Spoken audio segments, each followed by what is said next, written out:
There is a moment, somewhere in the middle of Arrival, where a small girl asks her mother for a word. A science word. The name for a kind of deal where both sides can come out ahead. The mother reaches for it and cannot find it, and she tells the girl to ask her father instead, because he is the one who is good with things like that. The girl accepts it. The film moves on. Almost nobody talks about that small exchange. Most people remember Arrival as the alien film, the clever one, the one with the spaceships and the strange circular language and the twist that rearranges everything. That memory is true. It simply catches only half of what the film is really doing. Underneath the spaceships and the soldiers, Villeneuve was constructing something far quieter and far more devastating than a story about first contact. He was building the tragedy of a woman who could see exactly how her life would break her heart, and who chose every moment of it anyway. Section 1. The opening that tells you everything and nothing. Before the spaceships, before the frightened governments, before a single curl of alien language is ever painted in the air, the film begins with something much smaller and much quieter than any of that. It begins with light, soft gray morning light, falling through tall windows in a wooden house beside a still lake. There is no hurry in these first moments. The camera drifts slowly, almost carefully, the way a person walks through a room they are afraid to wake. And underneath all of it sits a piece of music so gentle and so sorrowful that many people carry the feeling of it with them for years, long after the smaller details of the plot have faded from memory. The music in these opening minutes is a composition by Max Richter called On the Nature of Daylight. It was written before the film existed, and the director Denis Villeneuve chose to wrap the very beginning and the very end of the story inside it. The film also has its own original score, written by the composer Johan Johansson, full of low alien sounds and deep breathing tones. The opening, though, belongs to that one borrowed piece of strings. It rises and falls like slow waves. It sounds like something already remembered, already mourned, before the audience has been given anything to mourn. That choice matters, and the rest of this section is going to sit with why. Over this music, a woman speaks. Her name, the film will reveal much later, is Louise Banks. And in this opening, she is not lecturing or explaining anything. She is talking softly to a child, almost the way a parent speaks at the edge of a bed in the dark. Louise says that she used to think this was the beginning of the story. She talks about memory, and about how memory does not work the way she once believed it did. She says that everyone is so bound by time, by the order time forces onto a life, one thing and then the next thing, and then the thing after that. These are not loud or dramatic lines. They sound like the thoughts of someone lying awake at 2 in the morning, turning a single idea over and over. And while she speaks, the images begin. A baby arrives first. The audience sees the small, wet shape of a newborn, the exhaustion and joy of the first hours, the way new parents hold something they cannot quite believe is real. Then the child is older, a toddler stumbling across a wooden floor, and then a small girl running through tall grass near the lake, full of the bright, loud energy that small children carry everywhere. There is play, there is laughter without sound, swallowed under the music. There is the particular ordinary magic of a parent and child inventing a private world together, a world of games and nicknames and small jokes that mean nothing to anyone outside the two of them. The girl grows. She is drawing, making things with her hands, becoming a person with opinions and moods of her own. And here the film begins, very quietly, to turn. The bright grass scenes give way to something cooler. The girl becomes a teenager, taller, more guarded, and there is a flash of the ordinary distance that grows between a parent and a child who is becoming her own separate self. Then the color drains further. A hospital appears. White sheets, soft machines, a girl who is now thin and tired and far too young to be lying in a bed like that. Louise climbs onto the bed beside her and holds her. The girl stops moving, and the opening, which began with the first breath of a life, ends with its last.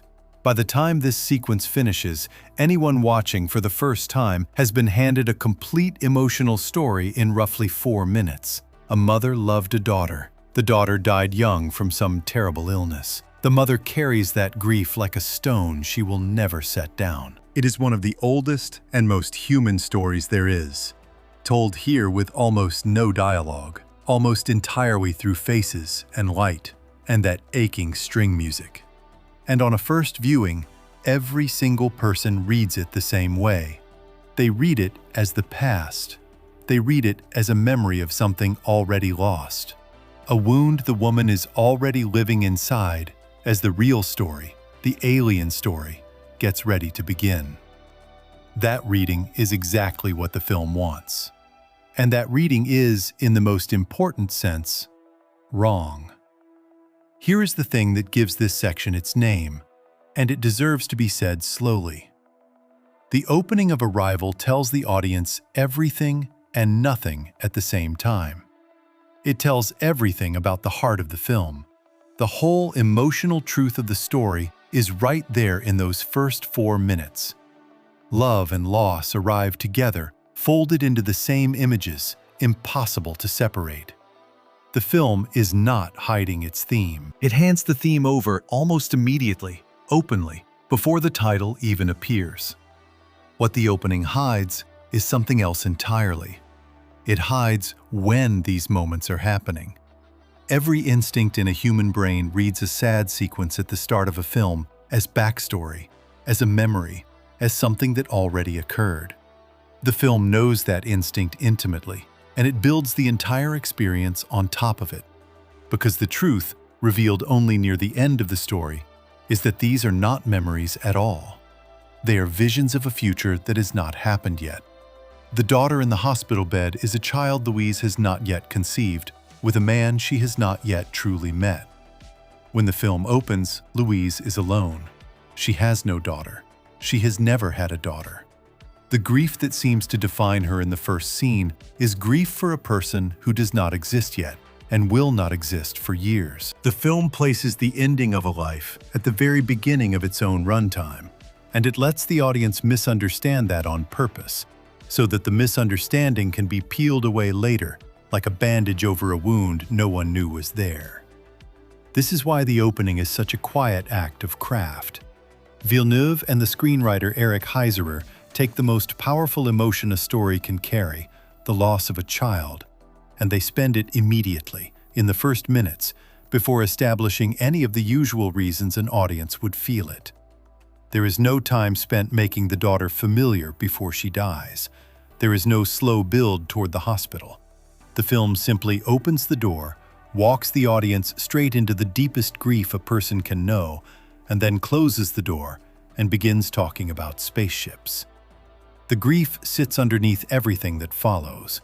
It colors every later scene of Louise standing quiet and withdrawn while the rest of the world panics. And the audience believes it understands the source of that quiet, when in fact, the real source is something far stranger and far more devastating than a simple memory.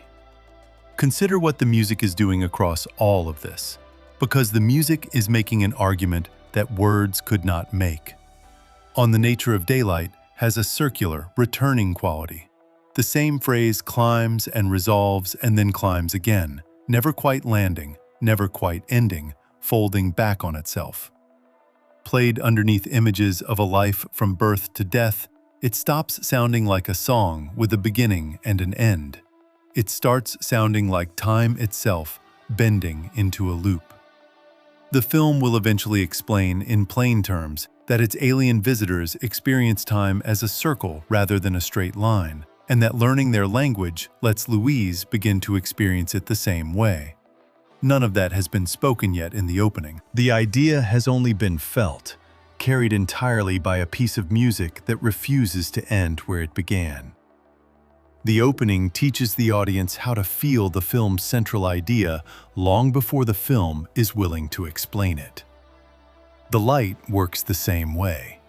The early scenes of the baby and the small girl are warm, golden, soft at the edges, the visual language of a treasured memory.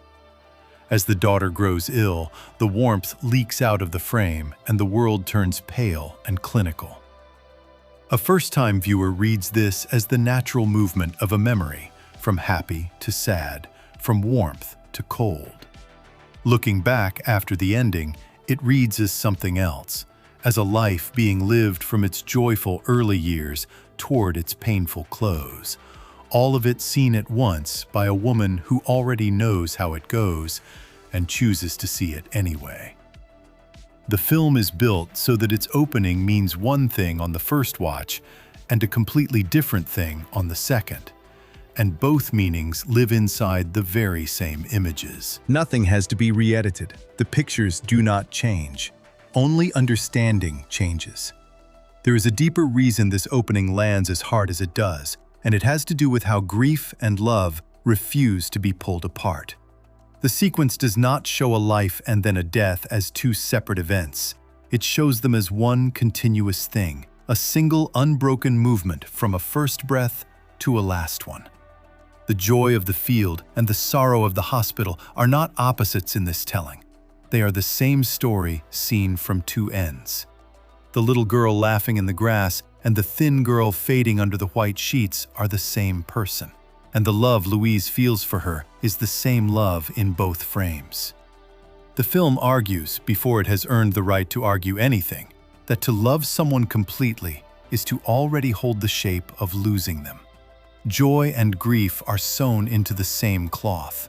There is no version of the bright field that does not also contain the quiet hospital. That is what the opening is really about. And it makes the argument in pictures, because the argument is almost too large to make in words. For an audience that grew up on science fiction, this is a startling way to open an alien film. Most stories about visitors from space begin with spectacle. They begin with a city under threat, a strange light in the sky, a sense of scale and danger. Arrival begins with a nursery and a hospital. It begins by telling the audience that whatever happens with the ships and the soldiers, the real subject of the next 2 hours is a mother and a child, and the impossible mathematics of loving someone whose ending is already certain. The aliens, when they come, will turn out to be a way of getting at that subject rather than the subject itself. The opening makes a promise about what the film is going to care about, and the film keeps that promise all the way to its final frame. What growing up with a story like this teaches its audience is hard to put into simple words, but it is worth trying. The opening of Arrival quietly suggests that the saddest moments of a life and the most beautiful moments of a life might not be enemies. It suggests that a person could look at the whole arc of something precious, including the part where it is taken away, and still reach for it with both hands. That is an unusual thing to learn from a film that most people first watched expecting a tense story about translating alien grammar. And yet, by the time the credits roll, the lesson sitting at the center of everyone's chest is the one that was placed there in the first 4 minutes, before the audience even knew it was being taught anything at all. The film returns to this exact opening at its very end, with the same music and the same lake house, and Louise speaking to her daughter again. By then, the meaning has flipped completely. The grief the audience felt at the start becomes something more complicated and more moving once it is understood as a choice rather than a wound. The story is built as a circle, opening and closing on the same soft light, so that the last scene rhymes perfectly with the first, and the whole film folds back on itself like that returning piece of music. The opening is the beginning and the ending at the same time, which is precisely the kind of trick that only makes sense once the journey in between has been taken. For now, at the start, it simply sits there, gentle and sad and complete, holding a secret it has no intention of revealing yet. That is the strange gift of these first minutes. They give away the entire emotional truth of the film and hide the entire structural truth of the film. And they do both with the same handful of quiet images. A mother and a daughter. Soft light turning cold. a piece of music that will not stop circling back to where it started. Everything that matters about love and loss in this story is already present before the plot has even cleared its throat.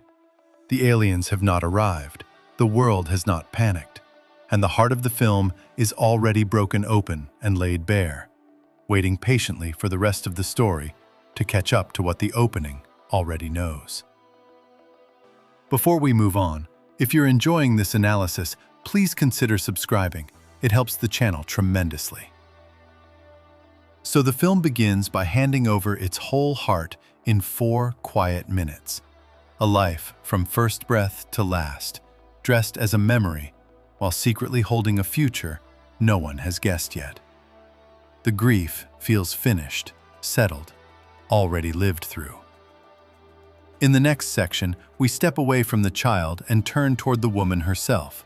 Louise, alone in an empty house and an empty lecture hall, carrying a stillness that the world is about to interrupt. Section 2. A woman alone in a quiet room. There is a particular kind of silence that lives inside a house where only one person breathes. It is not the silence of peace. It is the silence of rooms that no longer expect to be filled, of a kitchen that cooks for one, of a phone that rings less than it used to. The film moves into this silence the moment the opening montage fades, and it does so without warning or explanation. One breath ago, the audience watched a daughter die in soft light. Now, there is a woman walking alone through a wide, modern house beside the water, and the house feels far too large for the single life moving through it. Louise Banks is that woman, and the film is in no hurry to tell anyone much about her. She wakes. She drives to the university where she teaches language. She walks through long, empty corridors.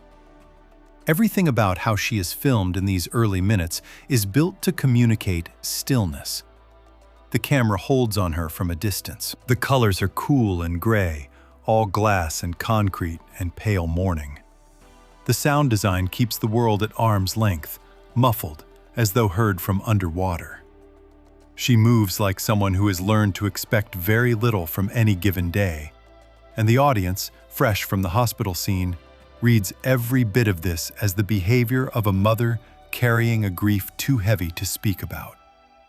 The lecture hall she walks into is meant to hold a few hundred students. On this particular morning, only a handful have come. Louise does not seem surprised or hurt by the empty seats. She simply begins her lesson, talking about the history of the Portuguese language and the Romance languages that grew out of Latin. A quiet woman doing quiet work in a near-empty room. And then, a student's phone rings, and another, until the small, scattered group is no longer listening to her at all. One of them asks her to turn on the news. She does, half annoyed, half curious, and the screen at the front of the lecture hall fills with the thing that is about to swallow the entire planet. 12 enormous objects have appeared in the sky. They hover over 12 different places across the world, silent and still, shaped like dark, curved shells standing on their ends. No one knows what they are. No one knows where they came from. The news anchors are already frightened, already stumbling over their words, and the few students in the hall go pale and begin gathering their things. Class is over. It will not resume. Within minutes, the campus empties, and Louise stands alone again, this time in front of a television showing the strangest event in human history. Outside, the world has begun to scream. The film shows the panic in quick, almost glancing strokes. Sirens fold over one another in the distance. Cars are abandoned in the road. Fighter jets cut across the gray sky above the campus. People run without knowing where they are running to. The arrival of the ships has cracked the ordinary surface of life, and everywhere there is noise and movement and fear. And against all of that, the film keeps returning to Louise, who is mostly still, mostly quiet, watching it happen through screens and windows rather than living inside the chaos herself. A phone call arrives that says a great deal about her with very little fuss. Her mother calls her, frightened, watching one of the loud, sensational news channels that thrive on panic. Louise gently tells her to change to a different channel, to stop feeding herself the worst of it. The call is short. There is love in it, but also distance. The slightly weary patience of a daughter managing a parent's fear from far away. And then the call ends, and Louise is alone once more, in her house by the water, with the lights low and the television murmuring, and no one else there at all. No partner waits in the next room. No child sweeps down the hall. The film has now shown her in 3 places: a classroom, a campus, and a home. And in every single one of them, she is by herself. Inside this loneliness, the film plants its quiet trick, the same trick it began in the opening. A grieving mother who has buried a child would carry exactly this kind of stillness. She would move through the world at a slight remove. She would seem hollowed out, half present, surrounded by the echo of someone who is no longer there. Every viewer watching for the first time fills in that story without even noticing they are doing it. The loneliness reads as the shape grief leaves behind. The empty house reads as a house that once held more. And so the audience grants Louise a past full of loss, a daughter mourned, a life broken in half. The truth, hidden once again in plain sight, runs the other way entirely. Louise is alone in these scenes because her life has not yet happened. The daughter has not been born. The husband has not been loved. The house is not empty because something was taken out of it. The house is empty because nothing has been put into it yet. Her stillness is the stillness of a life waiting at its own starting line, mistaken by everyone, including herself, for the stillness of a life already ended. The film lets that misreading stand for nearly 2 hours, and the misreading is doing important work because it teaches the audience to associate Louise's solitude with sorrow long before they understand that her solitude is really the absence of a love she has not chosen yet. There is a deep and quiet irony in the way the film draws her, and it is worth sitting with. Louise Banks is one of the finest translators alive. Her entire life is built around connection, around the bridge that language throws across the gap between one mind and another. She has spent her career helping strangers who share no common tongue come to understand one another.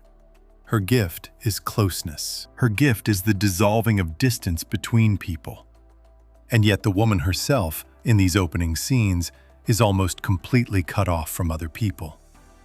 She lives alone. She teaches to empty rooms. She manages her own mother by phone from a distance. The person whose talent is bringing people together is the person sitting most alone in the entire film. The story does not point at this directly. It simply lets it sit there, a soft contradiction at the center of the character, waiting. The morning after the ships arrive, the lecture hall is emptier still. Almost no one comes. The world has stopped pretending that ordinary life can continue while 12 impossible objects hang in the sky. And it is into this near-total emptiness that the next part of Louise's story walks, in the form of a man in uniform. Colonel Weber, played by Forrest Whitaker, appears at the university with a recording in his hand. He plays her a sound, a strange, low series of noises captured from inside one of the alien craft, and he asks her a simple question. Can she translate it? Louise listens, and then she tells him the truth that most films would never let a hero admit. She cannot translate it from a recording. She explains that to understand a language, especially one no human has ever encountered, she would need to be there in the room with the speakers. She would need to hear them, watch them, respond to them, and let them respond to her. Language, she explains, is not a code to be cracked at a desk. It is something that happens between living things in real time. Weber is not satisfied with this answer. He tells her there is another expert he can go to instead, a rival linguist, and he turns to leave. What Louise does next is the moment the film uses to show exactly how her mind works, and it does so through a small piece of ancient history. She asks Weber to do something before he hands the job to her rival. She tells him to ask the other expert for the Sanskrit word for war and for its translation. The implication is sharp and quiet. The Sanskrit word she has in mind is gavisti, and while it is often simply translated as war, its more literal and older meaning points to something stranger, a desire for more cows. The lesson buried inside that small linguistic fact is enormous. The same word can hold two very different meanings at once. A careless translator hands back the simple answer, war, and misses the truth underneath. A careful one understands that meaning depends on intention, on context, on the whole life behind the word. Louise is telling Weber, without saying it plainly, that whoever translates these aliens had better understand the difference between what a word says and what a speaker means, because getting that difference wrong could be catastrophic. Weber leaves to test her rival against that question. And in the dead middle of the night, a helicopter lands outside Louise's house. The gray quiet of her solitary world is split open by spinning blades and harsh light, and a soldier at her door. The rival linguist did not give the answer that Weber needed. Louise did. And so the woman who has spent the entire film so far alone in her quiet rooms is pulled out of those rooms and carried up into the loud and frightened machinery of the world, because she turns out to be the one person who might be able to speak to whatever has come. Consider how carefully the film has arranged this contrast, because it is the engine of the whole section. On one side, there is the world, enormous and panicking, full of jets and sirens and 12 silent ships and billions of terrified people.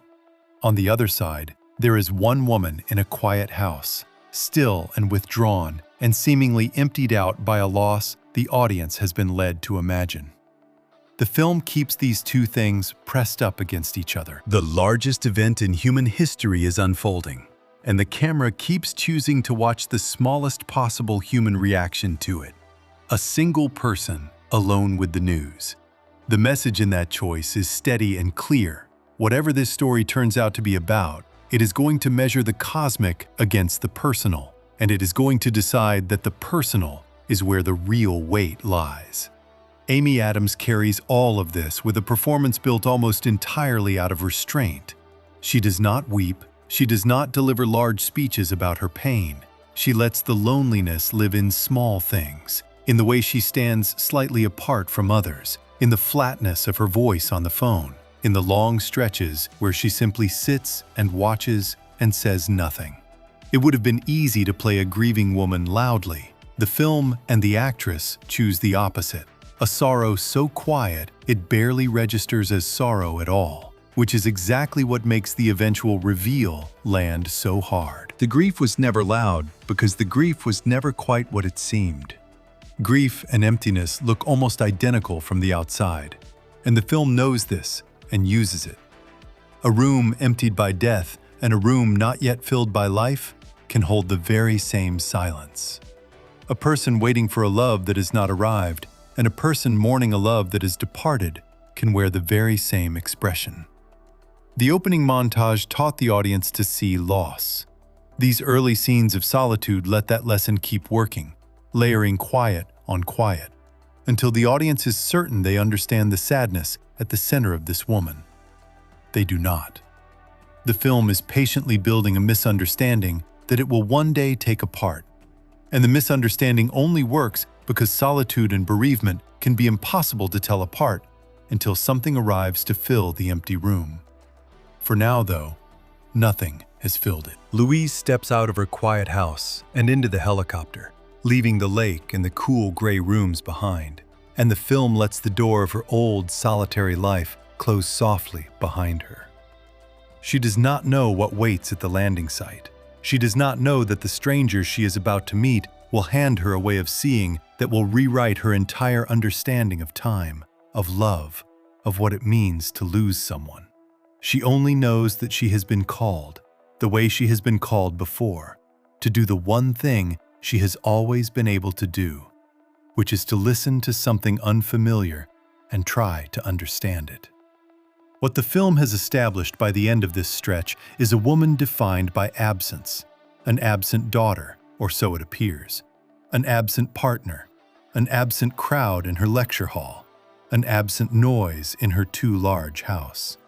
She is a study in everything that is missing, drawn so carefully that the audience aches for her, without yet knowing the real shape of her story. And into all that absence, the story is about to place its strangest and most important presence, the visitors themselves, whose arrival will turn out to be the beginning of the very life whose ending was shown in the film's first 4 minutes. The quiet room is about to be interrupted. The woman who lives in silence is about to be asked to speak. Before we move on, if you're enjoying this analysis, please consider subscribing. It helps the channel tremendously. So the film settles us inside Louise's solitude, a still woman in an empty house, while the world outside falls into panic, her loneliness quietly mistaken for grief by everyone watching. Then a recording. A clever answer about an ancient word and a helicopter in the night pull her out of that silence. In the next section, she finally stands before the visitors themselves, and the slow, frightening, tender work of speaking to something no human has ever understood begins. Section 3. Learning to speak to something you do not understand. The oldest fear a person can have is the fear of being completely alone in a way no words can reach. And the oldest hope, sitting right beside that fear, is the hope that some bridge might still be built across even the widest gap. That understanding might be possible between two minds that share almost nothing at all. The middle stretch of this film lives inside that hope and that fear at the same time. It takes the most extreme version of difference imaginable, a creature from another world with a body and a mind unlike anything human, and it asks a patient, frightening question. Can these two utterly separate kinds of being ever truly speak to one another? The answer the film gives, slowly and carefully, is the soft, beating heart of everything that follows. Louise is flown through the night to a military camp set up in a wide green valley in Montana, where one of the 12 craft hangs in the air above the grass. The camp is all canvas tents and humming generators, and soldiers moving with the tight, controlled energy of people who are very afraid and trying hard not to show it.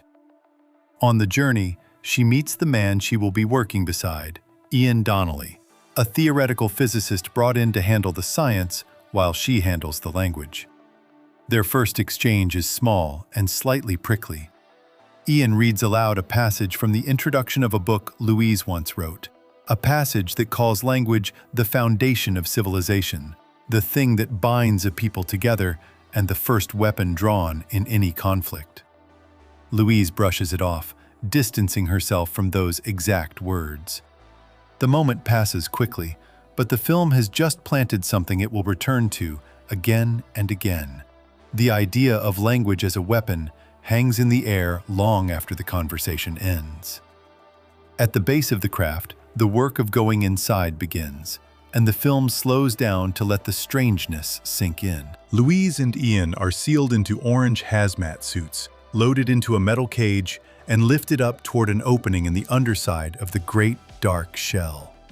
The craft only opens this entrance every 18 hours, so each visit is a narrow window, a chance that must be used well before it closes again. As the cage rises into the dark interior, the ordinary rules of the world begin to bend. The team walks up a long vertical tunnel, and then, without any clear line where it happens, gravity quietly turns. What was the wall becomes the floor. The people who climbed up are now walking forward, drawn down onto a surface that should not be holding them at all. The film does not explain this. It simply lets it happen, and the effect is to tell the audience, deep in the body, that the normal laws have been suspended here, that this is a place where the things a mind takes for granted no longer hold. At the far end of the chamber, there is a clear barrier, like a great pane of glass, and beyond it, a thick white mist. For a long moment, nothing moves on the other side. The team waits in the dim light, tiny in their orange suits against the vast, dark space. And then, out of the fog, two enormous shapes drift forward. They have 7 thick limbs spreading out from a central body, something between a giant hand and a creature of the deep sea, gliding rather than walking, alien in a way that does not look like a costume or a trick. Ian, trying to steady his own nerves with a small joke, names the two of them Abbott and Costello, after an old comedy pair. The names stick. From this point on, the most unknowable beings any human has ever met are called Abbott and Costello, and that small human gesture, the giving of friendly names to the terrifying unknown, is itself a tiny first act of reaching out. The early attempts at communication fail, and the film is honest about how they fail. The heptapods make sounds, low rumbling noises that no human throat could shape and no human ear can break into words. The team records these sounds and finds nothing in them they can hold on to. No clear pieces, no repeating units that behave like speech. Louise understands, faster than the soldiers around her, that chasing those sounds is a dead end. She makes a choice that changes everything. She decides to try writing instead of speaking, to see whether these creatures might be able to communicate through marks rather than sounds. It is a leap, an instinct, the kind of decision that only a mind soaked in the deep history of how languages work could make so quickly. To make that leap, she does something that the soldiers find reckless and that the film treats as quietly brave. She removes her hazmat helmet. She steps closer to the barrier and takes the suit away from her face so that the heptapods can see her. A real living person, exposed and unprotected, rather than a sealed orange shape with a blank visor. Weber and the others are alarmed. The protocols exist for good reasons, and no one knows whether the air or the visitors carry anything dangerous. Louise takes the risk anyway, because she understands something the protocols cannot. Trust is built by vulnerability. To ask another being to reveal itself, a person must first be willing to be revealed. By showing her face, she is offering the heptapods a self to respond to, a single human made visible and present and unafraid. It is the first true gesture of connection in the entire film, and it is made of nothing more than the simple act of letting herself be seen. Then she picks up a small whiteboard and writes a single word on it in large, clear letters. The word is human. She holds it up against the glass and points to herself. The gesture is almost childlike in its simplicity, and that simplicity is the point. She is not trying to ask the great questions yet. She is trying to establish the most basic thing of all, the idea that these marks stand for things, that a symbol can point to a being, that meaning can pass through the barrier between them. For a while, nothing. And then one of the heptapods raises a limb, and from the tip of it sprays a cloud of dark mist that hangs in the air and settles into a shape. The shape is a circle, ragged and intricate at its edges, like a smoke ring drawn by a careful hand. It is their writing. It is the first word any human has ever received from another world, and it arrives not as a sound, but as a circular black symbol floating in white fog. From here, the film settles into the long, patient rhythm of real translation, and it refuses to rush. Session after session, the team goes up into the craft, and Louise builds a shared vocabulary, one piece at a time. She learns that the circular symbols, which the film calls logograms, are how the heptapods write. Each one is a whole thought sprayed out all at once, a full circle rather than a line of letters read from one end to the other. She matches symbols to meanings slowly, testing, repeating, confirming. She teaches the heptapods human words and learns their shapes in return. Whiteboards give way to computer screens that can capture and study the symbols in fine detail. What had seemed impossible at the start, The idea of speaking to a creature from another world becomes, through patience and care and thousands of small, careful steps, something that is actually beginning to happen.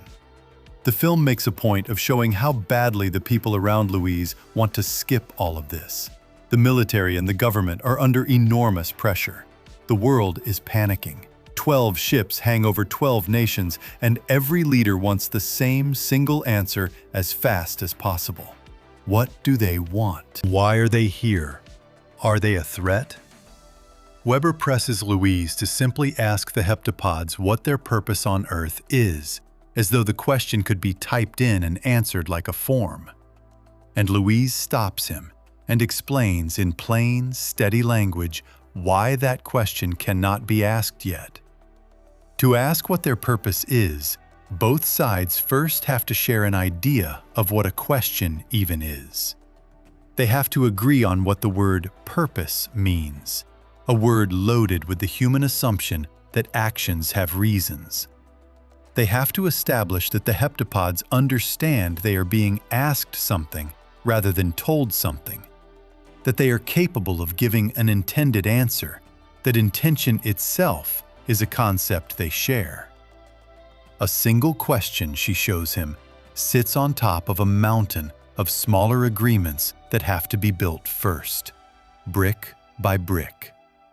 Rush the question, and the answer that comes back could mean anything, including the opposite of what was intended. That, she reminds them, is the danger of the Sanskrit word for war all over again, scaled up to the fate of the planet. Consider what the film is quietly arguing through all of this slow, careful work, because the argument reaches far beyond aliens. Real understanding cannot be forced. It cannot be demanded or extracted on a deadline. It has to be grown, gently, between two parties who are both willing to be patient with one another's strangeness. Louise succeeds where the soldiers would fail, because she does not treat the heptapods as a code to be broken, or an enemy to be interrogated. She treats them as someone to be met. She slows down. She offers her own face. She accepts that she will misunderstand many things along the way, and she keeps going anyway. The film treats this patience as a kind of courage, and it treats the willingness to be confused, to not know, to sit in uncertainty without panicking, as the doorway to every real connection. There is tenderness in how the relationship between Louise and the heptapods develops, even though they could not be more different. Over many sessions, the fear in the room softens into something closer to familiarity. Louise begins to recognize the two creatures as individuals with their own small differences. The act of building a language together becomes, in its strange way, the act of building a friendship, a trust that grows out of repeated, honest effort across an impossible gap. The film never makes the heptapods cuddly or safe. They remain enormous, unknowable, faintly frightening to look at. And yet a bond forms anyway, made entirely out of patience and attention and the shared work of trying to understand. The largest distance imaginable, the distance between a human and a being from another world, turns out to be crossable, and it is crossed by the smallest and gentlest of means. All of this rests on a foundation laid by the people who made the film. The interior of the craft, designed under Villeneuve's direction and shot by the cinematographer Bradford Young, is kept dark and soft and dreamlike, lit so dimly that the eye strains gently to make sense of it, which puts the audience in almost the same position as Louise, peering into a mystery that will not fully reveal itself. The score by Johan Johansson fills these scenes with low breathing tones and human voices stretched into something almost choral, sounds that feel organic and strange at once, neither fully comforting nor fully threatening. The heptapod design avoids the usual shapes of movie aliens, and at the center of all of it sits Amy Adams, playing a woman whose growing wonder slowly overtakes her fear, until the sessions inside the craft start to feel less like a military mission and more like the most important conversation of her life. What almost no one in the film understands yet, and what the audience cannot yet understand either, is that this slow act of learning a language is doing something to Louise that goes far beyond translation. The heptapod way of writing, the full circle sprayed out all at once with no beginning and no end, reflects a heptapod way of thinking, and that way of thinking does not run along a straight line from past to future. As Louise sinks deeper into their language, she is, without realizing it, beginning to take on their way of experiencing time. The visions she has been having, the ones the audience still believes are memories of a dead daughter, are growing stronger as her fluency grows. The two things are connected. The act of reaching across the greatest distance in the universe, the act of learning to speak to something she does not understand, is the very thing that will hand her a daughter, a love, and a loss. Communication and grief are turning out to be the same doorway, approached from two different sides. The film, for now, keeps that secret folded inside the patient sessions in the fog. On the surface, it is showing a linguist doing brilliant, careful work under impossible pressure. Underneath, it is showing the exact moment a woman's mind begins to change shape. The moment the gift and the wound of the whole story begin to enter her through the language she is learning to read. The audience watches her grow fluent and feels only the excitement of contact, the relief of understanding, the warmth of a bridge being built. The cost attached to that bridge stays hidden, waiting in the circular symbols themselves, in the strange shape of a language that treats time as a thing that can be seen whole. To learn to speak to something completely unfamiliar, the film suggests, a person has to be willing to be changed by it. Louise opens herself to the heptapods, takes off her helmet, lowers her guard, lets their strangeness rewrite the inside of her own head. And she will not come back from that unchanged. The language she is learning is about to teach her to see her entire life all at once. The joy and the grief together, exactly the way the opening montage already showed without explaining. The bridge she is building across the fog leads, in the end, straight back to a small girl in soft light and a hospital bed in the cold. The conversation in the craft and the daughter in the visions are about to be revealed as a single, unbroken thing. But before that revelation can land, the film has to explain the strange and beautiful shape of the language itself. The circle with no beginning and no end, and what it does to a mind that finally learns to read it. Before we move on, if you're enjoying this analysis, please consider subscribing. It helps the channel tremendously. So Louise crosses the widest gap imaginable, taking off her helmet, writing a single word on a board, and slowly building a friendship out of patience with two creatures from another world. The work is gentle, careful, and quietly brave, and it is already changing her in ways no one can yet see.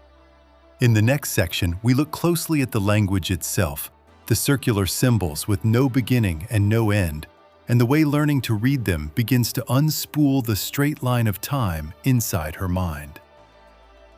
Section 4. The circle with no beginning and no end. Some shapes carry meaning before a single word is attached to them. A straight line suggests a journey from one place to another, a start and a finish, a beginning that leads somewhere and ends somewhere else. A circle suggests something different and much harder for a human mind to hold.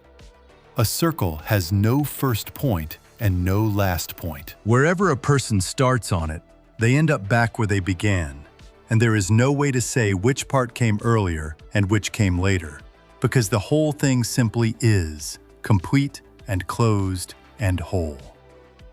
The visitors in this film write in circles, and once that fact is understood properly, it stops being a detail about alien handwriting and becomes the key that unlocks the entire story.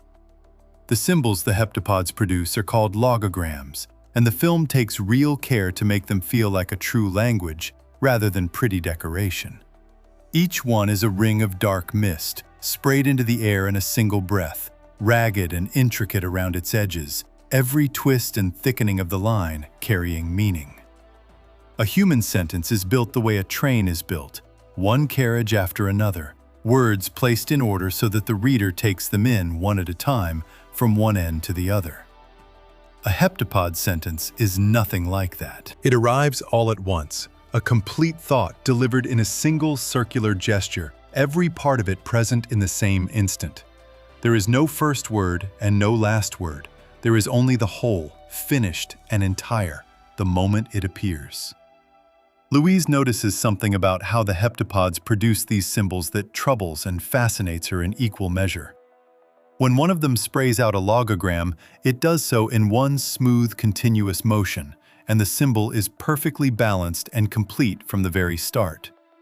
For that to be possible, the creature must already know the exact shape of the entire thought before it begins to write it.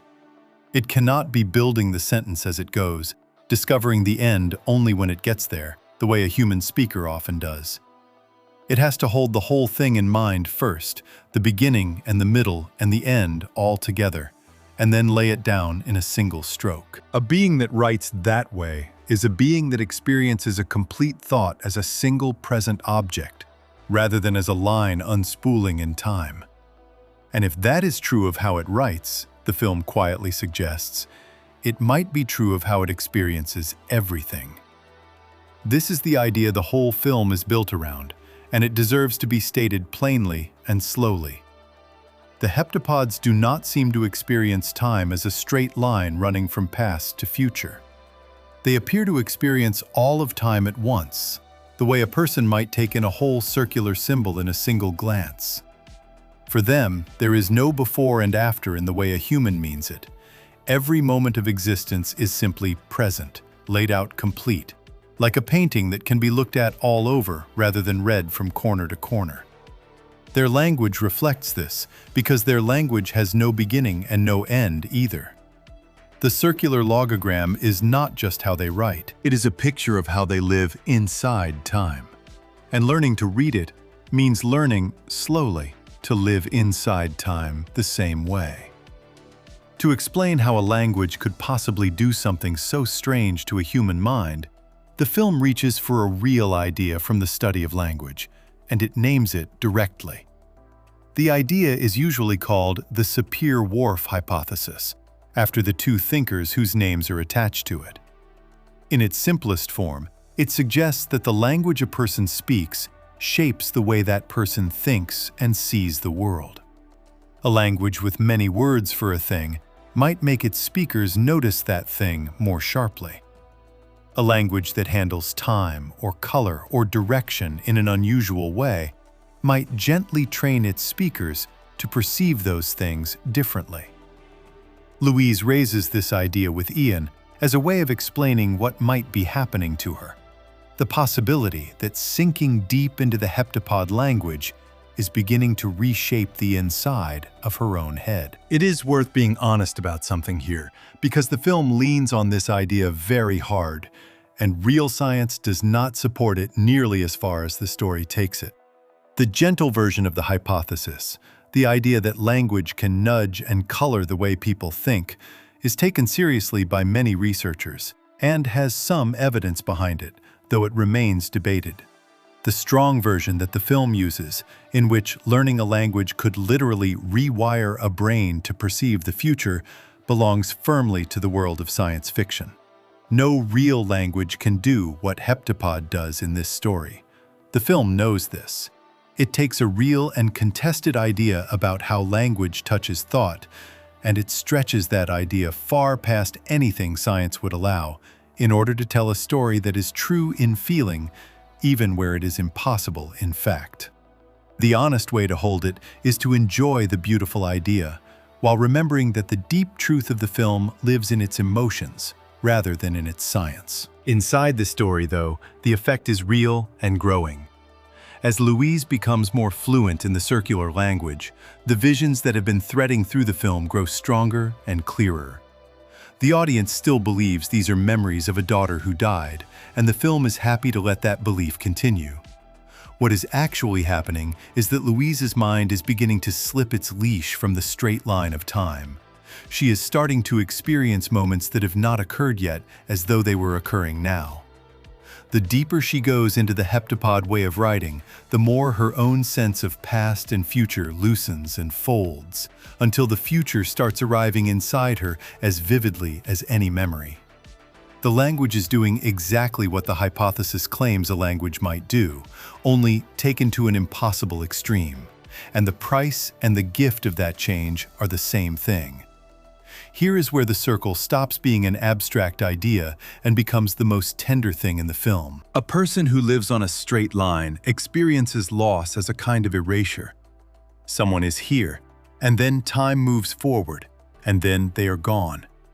Left behind in a past that can never be returned to, growing further away with every passing day. That is the ordinary human experience of grief, the feeling of someone receding into a distance that only ever grows. But a person who experiences time as a circle, all at once, does not lose anyone in that same way. To such a person, every moment of a loved one's life still exists, always, fully present, never erased. The day of a child's birth and the day of her death are equally real and equally reachable. 2 points on a ring rather than a beginning and an end on a vanishing line. Death stops being the thing that takes someone away forever. It becomes simply one moment among all the moments, none of which are ever truly lost. This is the mechanism that the film uses to reframe loss completely. And it is the reason the heptapod language matters so much. When Louise learns to see time as the heptapods see it, her daughter's death stops being only a wound that lies ahead of her.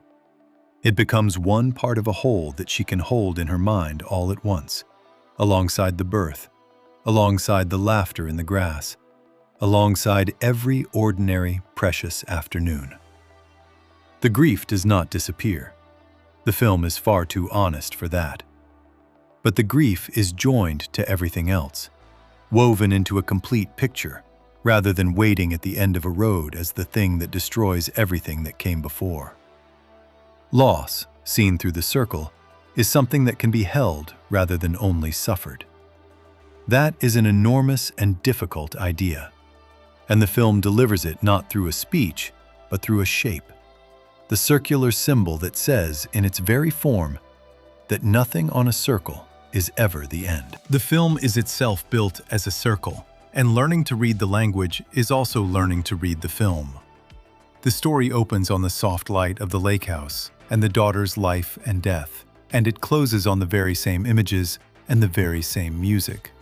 The first scene and the last scene are the same circle, joined at the place where they meet. On a first watch, the opening seems to be the past, and the ending seems to be the present, 2 distant points on a line. Once the circle is understood, the opening and the ending are revealed as the same moment, seen twice. The ring closing back on itself, exactly the way a heptapod sentence does. The structure of the film teaches the audience the heptapod way of seeing without ever announcing that it is doing so. By the time the story ends where it began, the audience has been gently trained to feel time as a loop, which is precisely the feeling at the center of the whole work. The people who made the film understood that all of this would collapse if the symbols felt fake, so they did something unusual. Rather than inventing random pretty shapes for each scene, the filmmakers built a genuine working system behind the heptapod writing, with consistent rules, so that the symbols actually behaved like a real language with real meanings rather than decoration.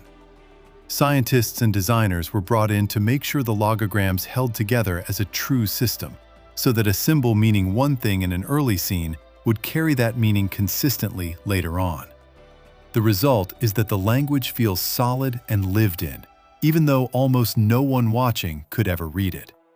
That solidity matters because the entire emotional argument of the film rests on the idea that this language is real enough to change a mind. Sloppy, invented squiggles could never carry that weight. A genuine system, even one the audience cannot decode, somehow can. The score deepens the spell. Jóhann Jóhannsson's music in the language scenes is full of circling, breathing, returning sounds. Human voices layered and stretched until they feel both intimate and vast, never resolving cleanly, always folding back. The cinematography keeps the symbols glowing softly against the dark, beautiful and strange. Objects that seem to hang outside ordinary time. Everything in the craft of the film conspires to make the circular language feel like a doorway rather than a puzzle, an opening into another way of being rather than a code to be cracked. And Amy Adams plays Louise's growing fluency as a kind of slow awakening, a woman who is becoming something more than she was, gaining a gift she does not yet fully understand and cannot yet name. The heptapods themselves eventually make clear that this language is the very reason they came, and the film treats that as the deepest kindness in the story. They have crossed an unimaginable distance to hand humanity a gift, and the gift is the language itself, the circular way of seeing that frees a mind from the straight line of time. The full story of why they give this gift and the frightening way their offer is first misunderstood belongs to the part of the film still ahead. For now, what matters is the nature of the gift. The heptapods are not bringing a weapon in the ordinary sense, even though their offer will first be translated that way. They are bringing a new shape for time, a circle to replace the line, and with it, a new way to carry love and loss together without being broken by the carrying. What growing up with a story like this can quietly teach an audience is something most people spend their whole lives trying to learn. The straight line tells everyone that the people they love are slipping away, that every good moment is already becoming a lost one, that the only direction is forward into more endings. The circle offers a different picture, one in which a precious moment, once it has existed, exists forever, fixed and complete and real, no matter how far the calendar moves. It is a way of thinking about memory and grief that softens the cruelty of time without lying about death. The dead are still dead. The endings still come. And yet nothing that was ever real is ever fully erased. Because on a circle, there is no place where the past falls off and disappears. The film hands this idea to its audience the same way the heptapods hand their language to humanity, gently, without forcing it, trusting that some of it will sink in. All of this has been building toward a single revelation that the film has been holding back since its very first frame. The visions of the daughter, growing stronger as Louise's fluency grows, are not what the audience has been led to believe. The circle is about to close, and when it does, the soft, sad memory from the opening will be revealed as something far stranger and far braver. The straight line the audience has been quietly following is about to bend, and the moment it bends, the whole film will reassemble itself into a new and devastating shape. Before the love story and the choice at its heart can be understood, the visions themselves have to be seen for what they truly are. Before we move on, if you're enjoying this analysis, please consider subscribing. It helps the channel tremendously. So the circular language turns out to be far more than alien handwriting, a whole different way of living inside time, where every moment of a life stays present and nothing precious is ever fully lost. Learning it begins to bend the straight line in Louise's own mind, and the visions of her daughter grow stronger with every symbol she reads. In the next section, the film finally pulls away the disguise, and the soft, sad memory from the very first scene is revealed as something no one was prepared for. Section 5. The visions that were never memories. The human mind has a habit so deep that most people never notice it working. When it meets a soft, sad image of a person who is now gone, draped in gentle light and quiet music, it files that image away under one single heading without a second thought. It calls the image a memory. It assumes the moment has already happened, that it belongs to the past, that the sadness attached to it is the sadness of something already lost and grieved. The film understands this habit completely, and it spends nearly 2 hours building its most important secret on top of it.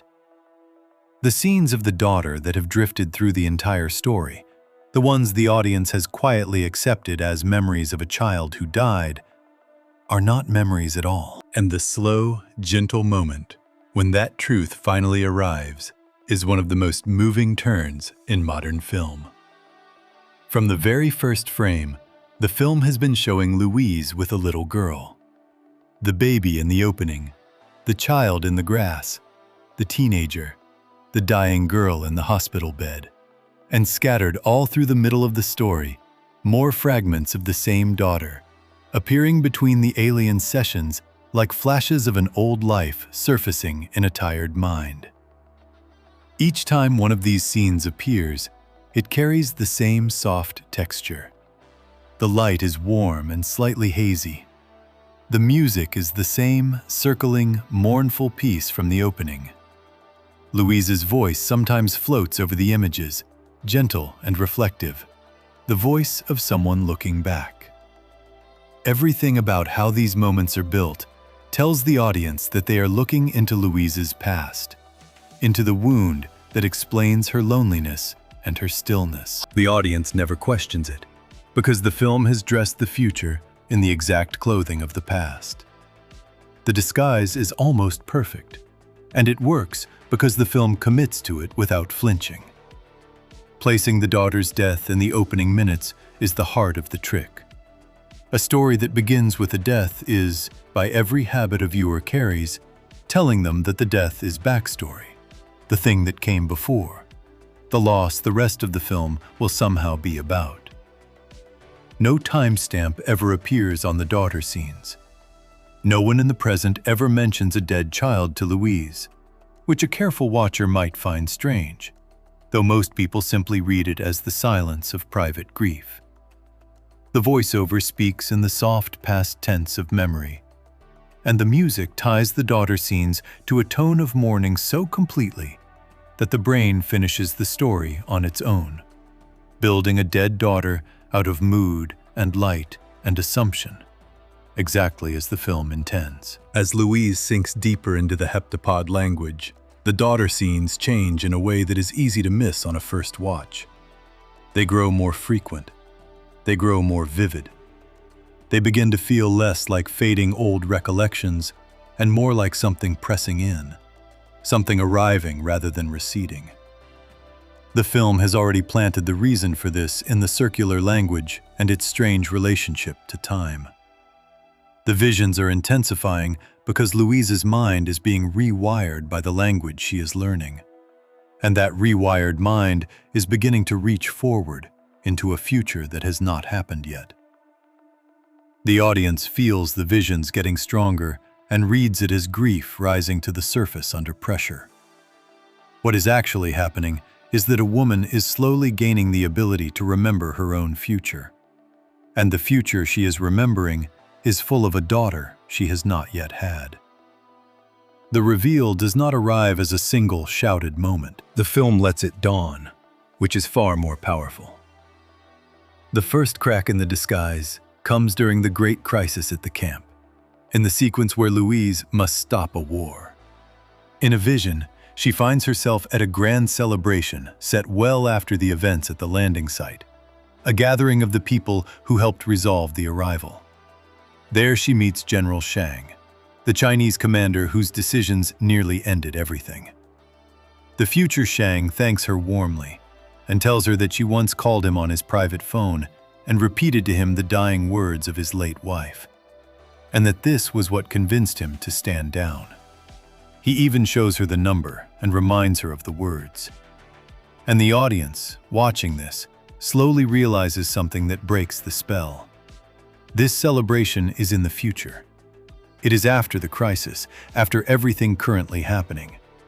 Louise is seeing something that has not occurred yet, and she is bringing knowledge back from it into the present to save the world. If this vision is the future, then the mind producing it can see the future. And if it can see the future, then the visions of the daughter, which feel exactly the same, might be the future too. The film has been seeding smaller clues all along for anyone watching a second time. In one vision, the daughter asks Louise for a particular scientific term, a word for a kind of deal where both sides are meant to come out even, and Louise cannot summon it. She tells the child to ask her father instead, because her father is the one who is good with science. That small exchange is a quiet hinge. The daughter's father is a scientist. The man working beside Louise in the present, the man growing closer to her with every session in the craft, is Ian, a physicist. The clue sits there in plain sight, meaningless on a first watch, and devastating on a second, telling the attentive viewer that the daughter in the visions belongs to a future shared with the man currently standing at Louise's side. The film never points at this clue. It simply lays it down and trusts that the truth will land harder for having been hidden in plain view. The final confirmation comes after the crisis has passed, in a quiet moment between Louise and Ian. The danger is over. The ships are leaving. And in the calm that follows, Ian speaks to Louise about the future, about whether he would want a family, about making a child together. The way the film cuts and layers this moment makes the truth unmistakable at last. The daughter is not someone Louise has lost. The daughter is someone Louise has not yet had. Someone she is only now, in this very conversation, agreeing to bring into the world. The hospital bed, the soft light, the small girl in the grass, all of it lies ahead of her, not behind. The grief the audience has carried for 2 hours was never grief for a finished past. It was a preview of a future Louise is choosing with her eyes wide open. The weight of this lands in 2 directions at once. And that is what makes it more than a clever trick. Looking forward, it means that Louise is about to say yes to a life she already knows will contain the death of her child. She has seen the hospital. She has felt the loss. And she chooses the whole thing anyway, the laughter and the dying both. Because the only way to refuse the loss would be to refuse the love that comes with it. Looking backward across the film just watched, every quiet moment is suddenly transformed. Her loneliness was not the residue of something taken from her. It was the emptiness of a life waiting to begin. Her stillness was not mourning. It was a held breath before a story she had glimpsed and decided to live. The same scenes, unchanged, now mean something almost opposite. And the film does not need to replay a single frame for the meaning to flip. The circle has closed, exactly as the language promised it would. This is why the reveal feels like the opposite of a cheap surprise. A cheap twist makes everything that came before feel like a setup for a gotcha, a trick played on the audience for its own sake. This reveal makes everything that came before feel deeper. The grief was real. The love was real. The sadness in the opening was honest. All that changes is the direction it points in, and that change does not erase the feelings the audience had. It honors them, and then it asks a harder question on top of them. The film has spent its whole length teaching everyone watching to mourn a child, and only at the end does it reveal that the child is not yet born, so that the same audience can now watch a mother choose that child, knowing precisely how the story ends. The emotion does not get smaller in the reveal. It gets larger and braver and more difficult to bear. The circle from the language section is the structure that makes all of this work. The film opens on the daughter and closes on the daughter. The same images and the same music wrapped around the whole story, like the 2 ends of a ring meeting. On a first watch, the opening reads as the distant past, and the ending reads as the present. two far-apart points on a line. Once the reveal lands, the opening and the ending are understood as the same future seen twice, the beginning and the end joined at a single point. The film is shaped like a heptapod sentence, complete and circular, with the death at the start and the death at the end being the very same death, glimpsed by a woman who has learned to see her life all at once. The form of the film is teaching the same lesson as its story. Nothing on a circle is ever only the past or only the future. Everything simply is. The people who made the film built the reveal with enormous care, because a single wrong note would have collapsed it. The decision to bookend the story with the same Max Richter music ties the opening and the ending together so tightly that the circle feels inevitable rather than arranged. The soft, slightly unreal texture of the daughter scenes, which reads as memory on the first watch, reads as vision on the second. And it never had to change, because dreams of the future and memories of the past can wear the same gentle light. Amy Adams plays Louise through all of this, as a woman who is slowly coming to understand her own gift and her own future, carrying knowledge she cannot fully explain, looking at the people around her as though she already knows how things will go, because she does. The performance has to work two ways at once, as grief on the surface and as foreknowledge underneath. And it holds both without ever tipping the secret early. What the film is really doing with this reveal is taking the deepest fear a loving person carries and turning it over to look at the other side. Everyone who loves anyone is in a quiet way already grieving, because everyone knows that every love ends, in departure or in death, sooner or later. The straight line of ordinary time makes that knowledge feel like a curse, a shadow falling over every happy moment, a reminder that all of it is temporary and slipping away.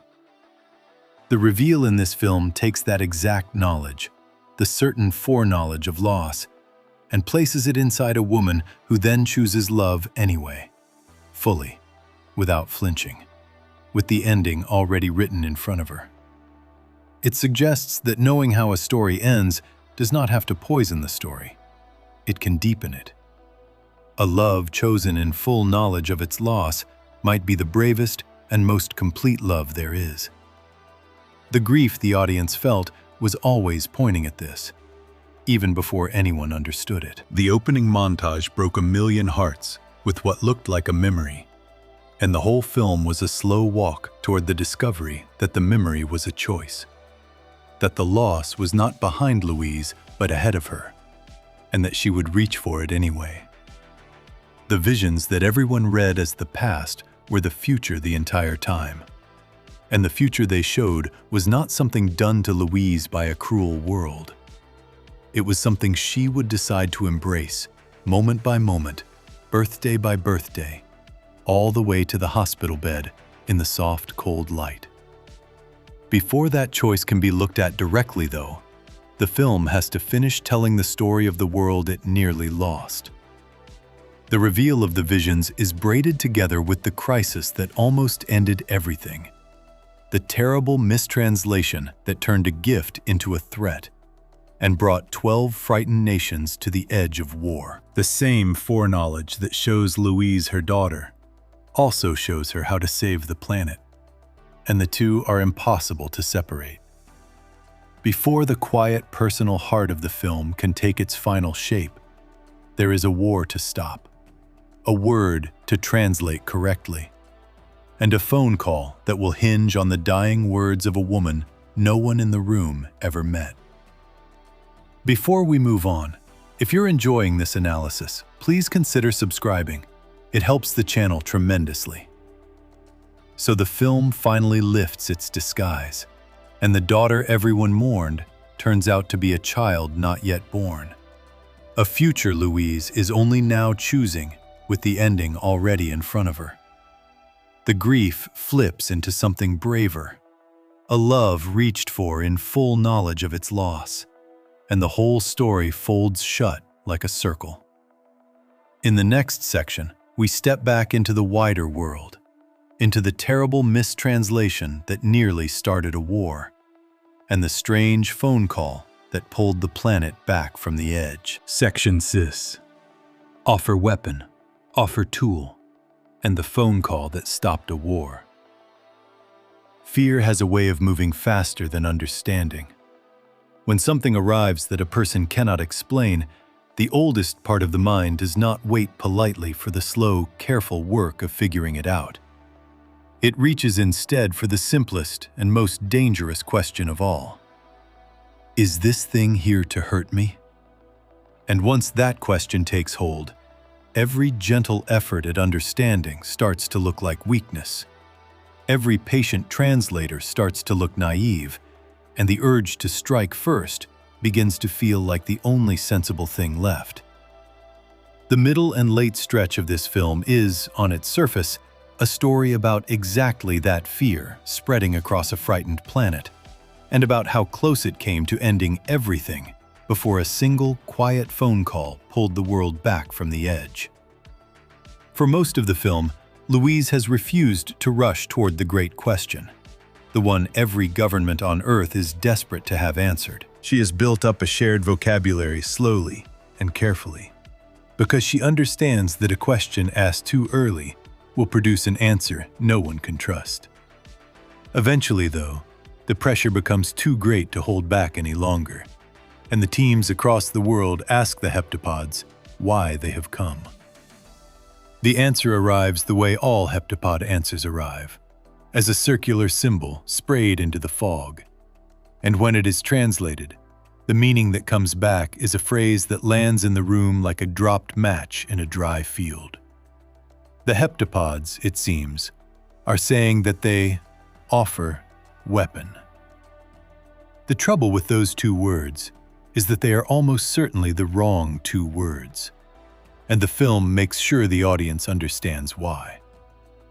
The symbol the heptapods produced does not map neatly onto any single human idea. The concept it points to could just as easily be translated as tool, or technology, or method, or even gift. Human languages draw a sharp line between a weapon and a tool, between a thing made to harm and a thing made to help. But there is no reason to assume the heptapods draw that line at all. A creature that thinks in circles, that experiences time as a whole, may not separate the helpful from the harmful the way a frightened human does. Louise argues exactly this. She warns that translating the symbol as weapon, with all the menace that word carries, may be a catastrophic misreading of something that was never meant as a threat. The lesson she taught Weber early on about the ancient word for war that really meant a desire for cattle returns now at the scale of the entire planet. The same symbol can hold two meanings, and choosing the frightening one could destroy everything. The choosing of the frightening one happens anyway, and it happens because fear is contagious. China's team translates the symbol with even harsher language, reading it as a command to use weapon, an instruction rather than an offer, a threat rather than a gift. Their interpretation spreads. China, led by the hard and frightened General Shang, breaks off all communication with the craft above their land and begins preparing for a military strike. Other nations, terrified of being the last to act, follow. One by one, the channels of cooperation that Louise and her counterparts had so carefully built go dark. The shared work of understanding collapses into a scramble of isolated, panicking states, each one staring at its own ship and reaching for its own weapons. The very thing the heptapods may have come to give, a gift of understanding, is being treated as an act of war, because the humans cannot agree on what a single circular symbol means. The fear reaches inside the American camp, too. And here, the film shows how easily ordinary frightened people can be turned toward violence. A group of soldiers at the Montana site have been listening to a ranting voice on a screen, a broadcaster spreading panic and conspiracy, urging people to take matters into their own hands against the visitors. Radicalized by that voice and overwhelmed by their own terror, these soldiers secretly plant explosives inside the craft during one of the sessions, intending to destroy the heptapods before the heptapods can destroy them. Louise and Ian are inside the craft when the bomb is set, unaware of the danger growing behind them, focused as always on the slow work of speaking with Abbott and Costello. What happens next is one of the most quietly heartbreaking moments in the film. The heptapods sense the danger before the humans do. As the explosive counts down, one of them produces a sudden force that throws Louise and Ian backward, away from the barrier, hurling them clear of the blast just before it tears through the chamber. The two humans are knocked unconscious and injured, but they are alive, saved at the last second by the very creatures the soldiers were trying to kill. The heptapods, given every reason to see humanity as hostile and dangerous, choose instead to protect the two people who had treated them with patience and respect. And the cost of that protection is terrible. One of the two heptapods, the one called Abbott, is mortally wounded by the explosion. A being that crossed an unimaginable distance to bring humanity a gift is dying because frightened humans answered the gift with a bomb. After the blast, the craft lifts higher into the sky, pulling away from the reach of the people below, and the situation slides toward disaster. China issues an ultimatum and a deadline. Other nations fall into line behind it. The window for understanding is closing fast, and the careful bridge Louise spent the whole film building is moments from being blown apart by fear. The world stands at the edge of a war against visitors who may have come in peace, all because of two badly chosen words and the panic those words unleashed. In the last moments before the craft becomes unreachable, Louise is brought up into it one final time, alone, by the surviving heptapod, Costello. Abbott is dying or already gone, and in this final session, Costello gives Louise the truth that all the fear has been built on top of a misunderstanding. The heptapods came to help humanity. The gift they brought, the thing translated so disastrously as a weapon, is their language itself, the circular way of seeing that frees a mind from the straight line of time. Costello explains that the heptapods will one day need humanity's help, 3,000 years in the future, and that giving this gift now is how they ensure that humanity survives and grows wise enough to one day return the favor. The offer was never a threat. It was an act of trust across an immense gulf of time, a kindness given in advance against a debt that would not come due for 30 centuries. The weapon, properly understood, is a tool, and the tool is a new way of being. In that final session, the language completes its work inside Louise. Her mind opens fully to the heptapod way of seeing, and the future stops being a series of dim flashes and becomes something she can move through and draw knowledge from at will.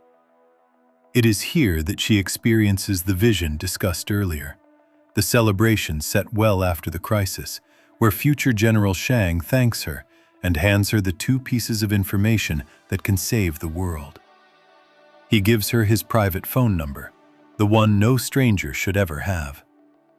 And he gives her the dying words his late wife once spoke to him, words so intimate that no one outside their marriage could possibly know them. Louise carries this future knowledge back into the present, where China's attack is moments away and the planet teeters on the edge of war. The phone call that follows is the climax of the entire film, and it is built out of words rather than weapons. In the chaos of the evacuation, with the camp being torn down around her and a war about to begin, Louise takes hold of a satellite phone and does the impossible. She calls General Shang directly. On the private number she learned, in a future that has not happened yet. When he answers, she speaks to him in his own language, and she repeats to him the dying words of his wife. The film makes a striking choice here. Shang's wife's words are spoken in Mandarin, and the film deliberately leaves them untranslated on screen, so that the focus stays on the general's face rather than on the meaning of the sentence. Long after the film's release, the director confirmed what the words were: a quiet and devastating line about how in war there are no winners, only widows. Inside the film, the audience does not need the translation. They only need to see what the words do to the man hearing them. What the words do is end the war before it begins. Shang, a hardened military commander prepared to fire on the visitors, hears a stranger from another country recite the most private and painful words of his dead wife, words he never shared with anyone. And the effect is total. The knowledge is impossible. There is no way Louise could have it. And in the face of that impossibility, and in the face of the grief those words reopen in him, Shang stands down. He calls off the attack. China steps back from the brink, and with China stepping back, the other nations follow. And the careful cooperation that fear had shattered begins, slowly, to reassemble. The ships, their work finally understood, depart, rising up and dissolving into the gray sky, leaving behind a planet that came within minutes of destroying the greatest gift it had ever been offered. Consider how completely this climax rejects the usual shape of an alien film, because the rejection is the whole point. There is no final battle. There are no weapons fired at the ships, no heroic last stand, no destruction of the enemy. The planet is saved by an act of communication, by a woman repeating the loving words a dying woman once gave her husband. The thing that pulls humanity back from war is not force. It is the most intimate kind of human connection imaginable. Grief and love spoken across enemy lines. The private sorrow of one marriage used to dissolve the fear of an entire nation. The film argues, in its loudest and most public moment, exactly what it has been arguing in all its quietest ones. Understanding defeats fear. Connection defeats destruction. And the bridge between two minds, built patiently and offered in trust, can carry more weight than any army. There is a deeper symmetry hidden inside this climax, and it ties the world-saving plot to the private heart of the film so tightly that they become a single thing. The gift that stops the war is the heptapod language, the circular way of seeing time. That same gift is what gives Louise her daughter and her grief. The tool that lets her reach into the future to learn Shang's number and his wife's words is the very same tool that lets her see Hannah's birth and Hannah's death laid out together as one whole. The film does not have two stories, a big one about a war and a small one about a mother. It has one story, told at two scales. The ability to see time whole saves a planet and breaks a heart in the very same motion, because it is the same ability doing both. To gain the power that ends the war, Louise must also gain the knowledge that her child will die, and she cannot have one without the other. There is something almost unbearably gentle about the fact that loss itself is the instrument of salvation. The words that stop the war are the words of a dying woman, a sentence soaked in grief, a truth about how war leaves only widows behind. Louise uses one woman's loss to prevent countless more losses. The film keeps returning to this idea from every angle, that grief is not only a thing that destroys, that the knowledge of loss can be carried forward and turned into something that protects and connects, rather than only wounds.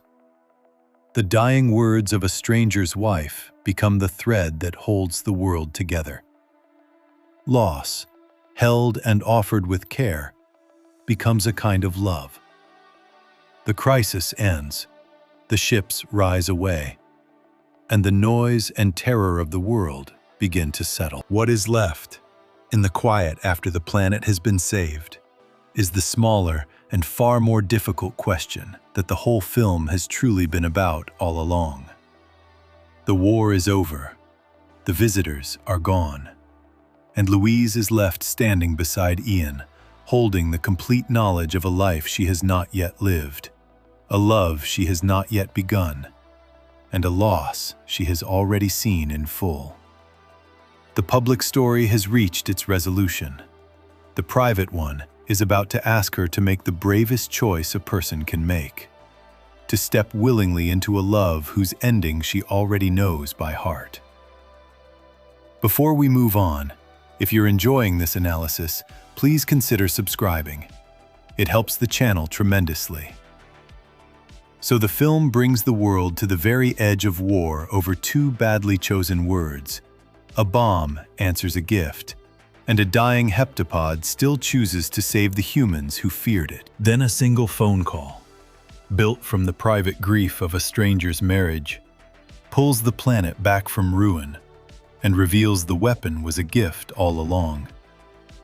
In the next section, the noise falls away, and Louise stands beside Ian, facing the quietest and bravest choice of all: whether to love a life she has already watched end. Section 7. Ian and the choice to love anyway. There is a question that almost everyone carries somewhere quiet inside them, rarely spoken out loud because the answer feels too frightening to look at directly. If a person could somehow see their whole life laid out in front of them, every joy and every sorrow, every love and every loss, the bright mornings and the cold hospital rooms, all of it visible at once before any of it had happened, would they still choose to live it? Would anyone willingly begin a story knowing exactly how much it would hurt at the end? The whole film has been walking slowly toward this question, dressing it up in spaceships and circular symbols, and the slow, patient work of translation. And in its closing movement, it finally sets the spaceships aside and asks the question plainly, through two people standing together after the world has been saved. The relationship between Louise and Ian grows the way the best relationships often do, out of shared work rather than sudden sparks. Throughout the film, they stand side by side inside the craft, two minds bent toward the same impossible problem. Her language and his science braided together as they try to understand the visitors. They argue gently. They make each other laugh in small ways. They come to rely on one another in the way that people do when they are the only two who truly understand what they are living through. By the time the crisis reaches its peak, the bond between them has quietly deepened into something more than partnership. And in the calm after the danger passes, that something finally speaks its name. Ian tells Louise how he feels. The connection that began as two experts solving a puzzle has become love. In the quiet after the ships depart, with the terror of the war behind them and the night sky open above, Ian asks Louise the question the entire film has been built to ask. He wonders aloud whether, if a person could see their whole life from beginning to end, they would want to change any of it.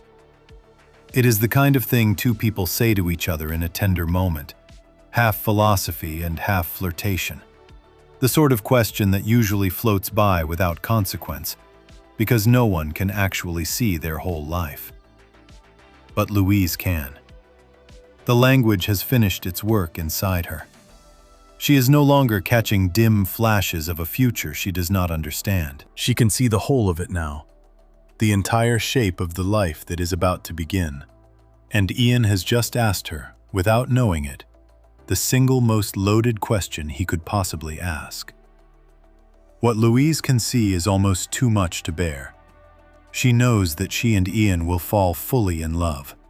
She knows they will marry, or something very close to it, and build a life together.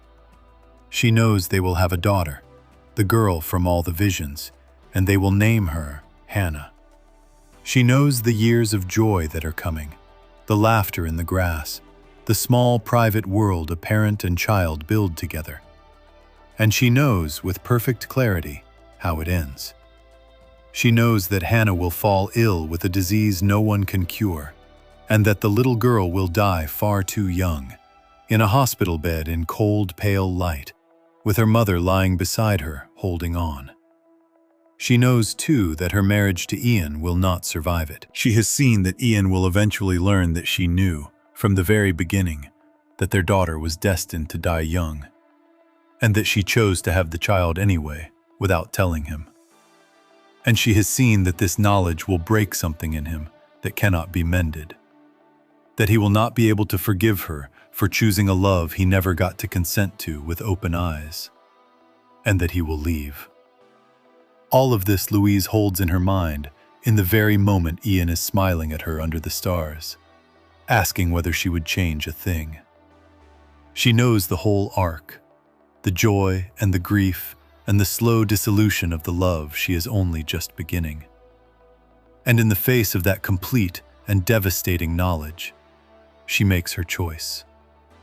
She chooses all of it. She chooses to fall in love with Ian even though she has seen him walk away.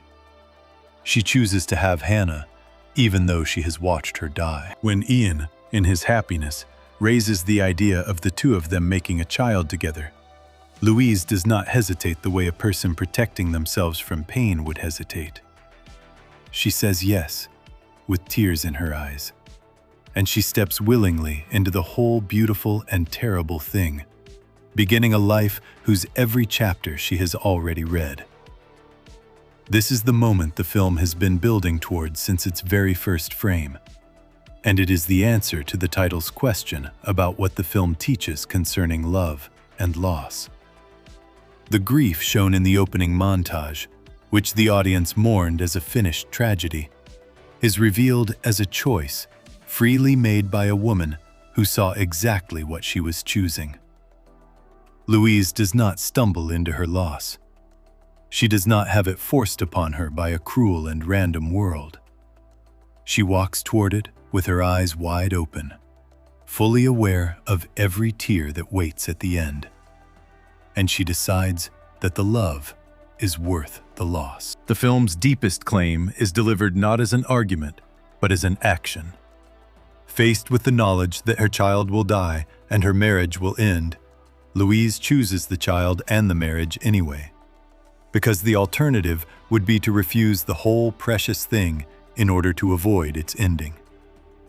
The closing narration, which mirrors the words from the opening and completes the circle of the film, makes this choice explicit in the gentlest possible way. Louise speaks again to her daughter the way she did at the very start, and she says that despite knowing the journey and where it leads, she embraces it, and she welcomes every moment of it. The same soft music returns, the same lake house light fills the frame, and the words that sounded like mourning at the beginning now sound like the bravest declaration of love a person could make. She is not saying that the loss does not hurt. She is saying that the loss does not cancel the worth of everything that comes before it. Every moment with Hannah, she has decided, is worth having, even though every moment carries the certainty of the ending. The whole journey, end included, is something she welcomes rather than flees. What makes this so much more than a sentimental idea is that the film refuses to soften the cost. Louise does not get to keep her happy ending. She does not get the version of the story where knowing the future lets her save her daughter or hold on to her husband. The illness still comes. Hannah still dies. Ian still leaves, unable to bear the truth of what Louise knew and chose. Foreknowledge does not spare Louise a single tear. The only thing her gift gives her is the chance to decide, in full awareness, whether the love is worth the grief. And her answer is yes. That answer is harder and more honest than any tidy resolution could be. The film is not promising that love conquers loss, or that knowing the future makes the pain easier. It is making the far more difficult claim that a love worth having is worth its loss, and that a life worth living is worth its ending. There is a real puzzle buried inside all of this that the film leaves open on purpose, and honesty requires naming it rather than pretending it is solved. If Louise can see the future, the question of whether she truly has a choice at all becomes genuinely tangled. Some viewers come away believing she is simply living out a fate she cannot change, walking a path that was always going to happen, with her sense of choosing it being a kind of comforting illusion. Others come away believing the opposite, that the film is precisely about choice, that the whole point is a woman embracing a life she could, in some sense, have refused. The film does not settle this debate, and reasonable people who love the film disagree about it to this day. What the film clearly cares about is less the logical puzzle and more the emotional truth sitting on top of it. Whether or not Louise could have done otherwise, what matters is that she meets her life with open arms instead of dread, that she greets the joy and the grief alike as things to be welcomed rather than feared. The film chooses feeling over logic, and it does so deliberately. The performances carry this final movement with great care. Jeremy Renner plays Ian with an easy warmth that makes the coming heartbreak land harder, because the audience can see exactly what Louise is choosing and exactly what she will lose. Amy Adams plays Louise as a woman who knows too much, smiling through tears at a man who does not yet understand that she has already seen their whole story, already grieved the end of it, and is choosing him anyway. The intimacy of these closing scenes, after all the cosmic scale of the ships and the war, brings the film back down to its true size, which was always the size of a single human heart, deciding whether to risk being broken. The return of the opening music and the opening images closes the circle the language taught the audience to expect, so that the film ends exactly where it began, with a mother and a daughter and soft light. The loss and the love folded into one another at last. The choice Louise makes speaks to something everyone faces, even those who can see no further into the future than the next morning. Every person who has ever loved another person has done so knowing, somewhere underneath, that the love will end. People die. People leave. Even the happiest life is a series of goodbyes waiting to happen. And the straight line of ordinary time makes that knowledge feel like a shadow over everything. Most people simply do not look at it directly, because looking at it is unbearable. Louise is forced to look at it directly, in the most extreme way imaginable, with the entire arc of her loss laid out in perfect detail before her. And she chooses love anyway. The film is quietly telling its audience that they make the same choice every day, only with the ending hidden from view. To love anyone at all is already to choose love in the face of certain loss. Louise simply does openly and with full knowledge what every loving person does in the dark. This is the thesis of the entire film, stated through a love story rather than a lecture. Love is not made worthless by the fact that it ends. A life is not made meaningless by the fact that it includes grief. The knowledge of how the story finishes does not have to poison the story, and it certainly does not have to stop a person from beginning it. Louise sees the whole circle, the birth and the death, the joy and the goodbye. and she steps into it freely. Because to refuse the ending would be to refuse everything beautiful that leads up to it. That is what the film teaches about love and loss. And it teaches it through a single woman saying yes to a child she has already watched die. At the center of that choice stands the child herself, the daughter whose life and death have haunted the film from its very first image. Hannah is the reason the choice is so hard, and the proof of why it is worth making. She is the small, bright life that Louise reaches for with full knowledge of its ending. And she is, in her own quiet way, the key to the film's deepest design. Even her name carries the film's whole idea folded inside it. A word that reads the same forward and backward. A small, perfect circle of letters, waiting to be looked at closely. Before we move on, if you're enjoying this analysis, please consider subscribing. It helps the channel tremendously. So the film sets aside the spaceships and asks its real question through two people under the stars. Whether a person who could see their whole life, every joy and every grief, would still choose to live it. Louise, who can see all of it, chooses the love and the child and the loss with open eyes, welcoming a journey whose ending she already knows by heart. In the next section, we turn to Hannah herself, the small, bright life at the center of that choice, and the quiet meaning hidden inside a name that reads the same both ways.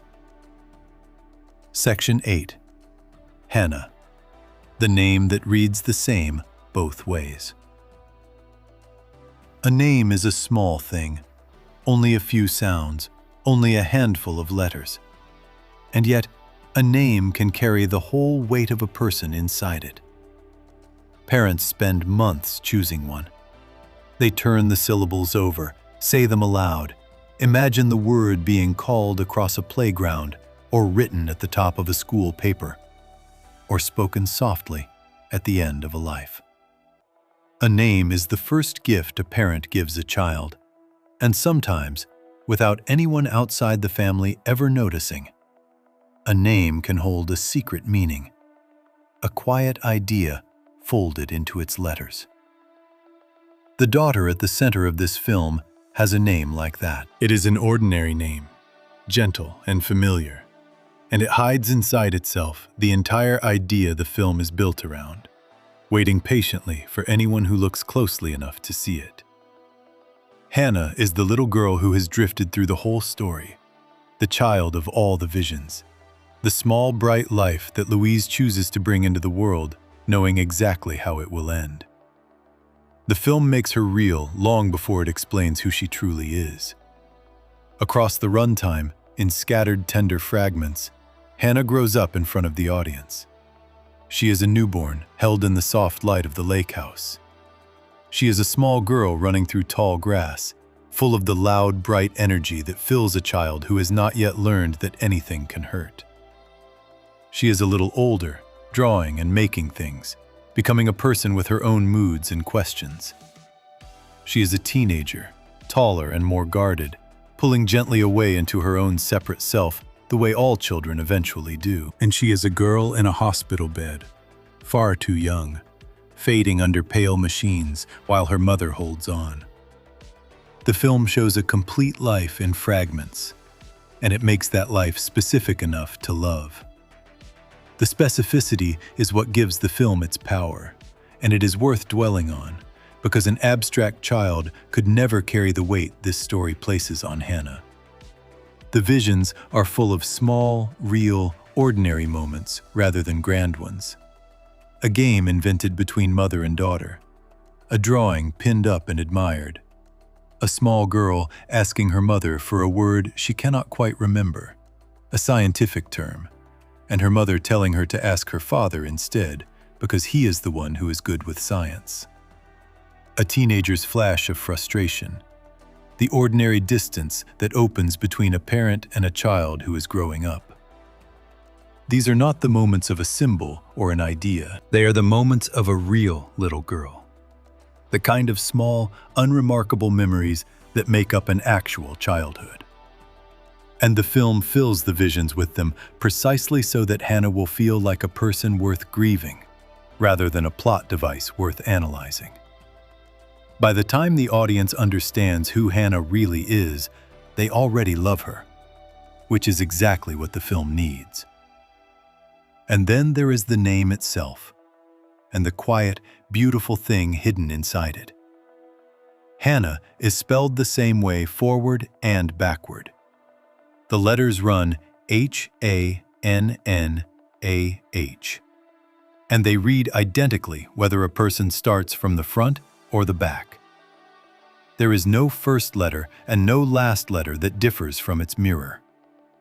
The word is a tiny, perfect circle made of letters, a small loop that returns exactly to where it began, no matter which direction it is read in. A name like that is called a palindrome, and the film did not choose it by accident. The whole design of the story is folded into those 6 letters, and once that is understood, the name stops being ordinary and becomes one of the most carefully placed details in the entire film. Consider everything the film has already taught about circles, and the name suddenly opens up completely. The heptapod language is circular, each thought a closed ring with no beginning and no end. The heptapod experience of time is circular, all moments present at once rather than running along a line.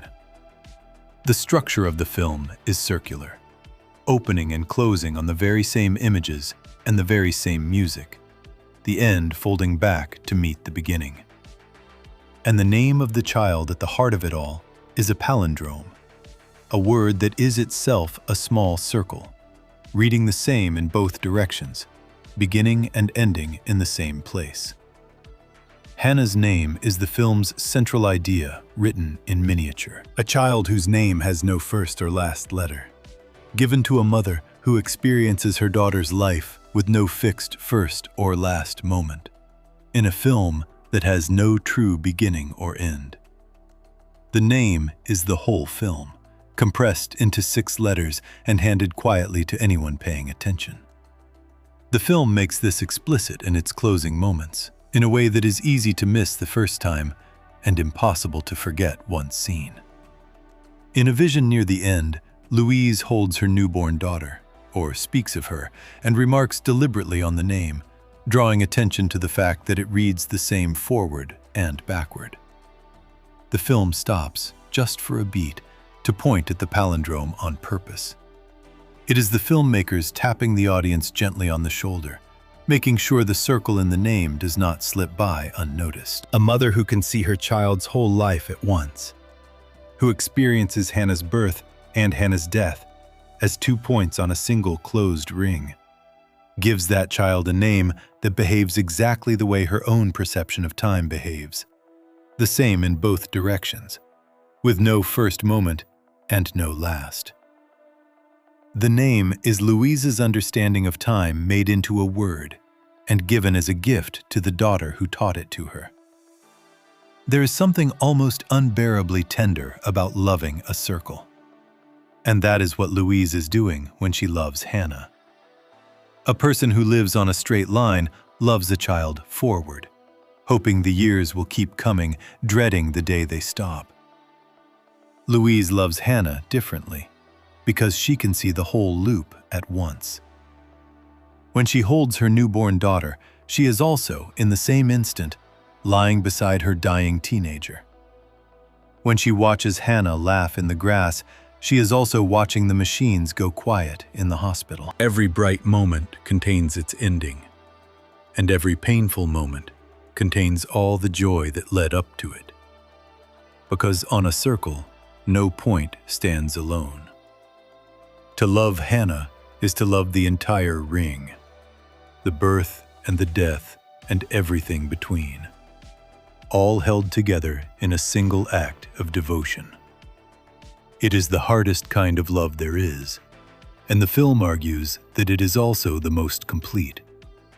The choice to make Hannah die young, of an illness no one can cure, is a deliberate design choice that sharpens everything. The short story this film grew from handled the daughter's death differently, with the child dying as a young adult in an accident rather than as a girl from disease. The film moved the death earlier and made it an illness, and that change does real work.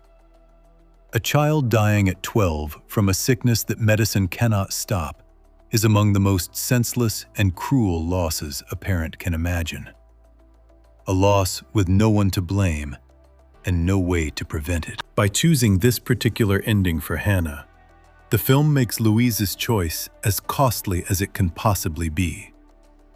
She is not choosing a love that ends gently after a long, full life.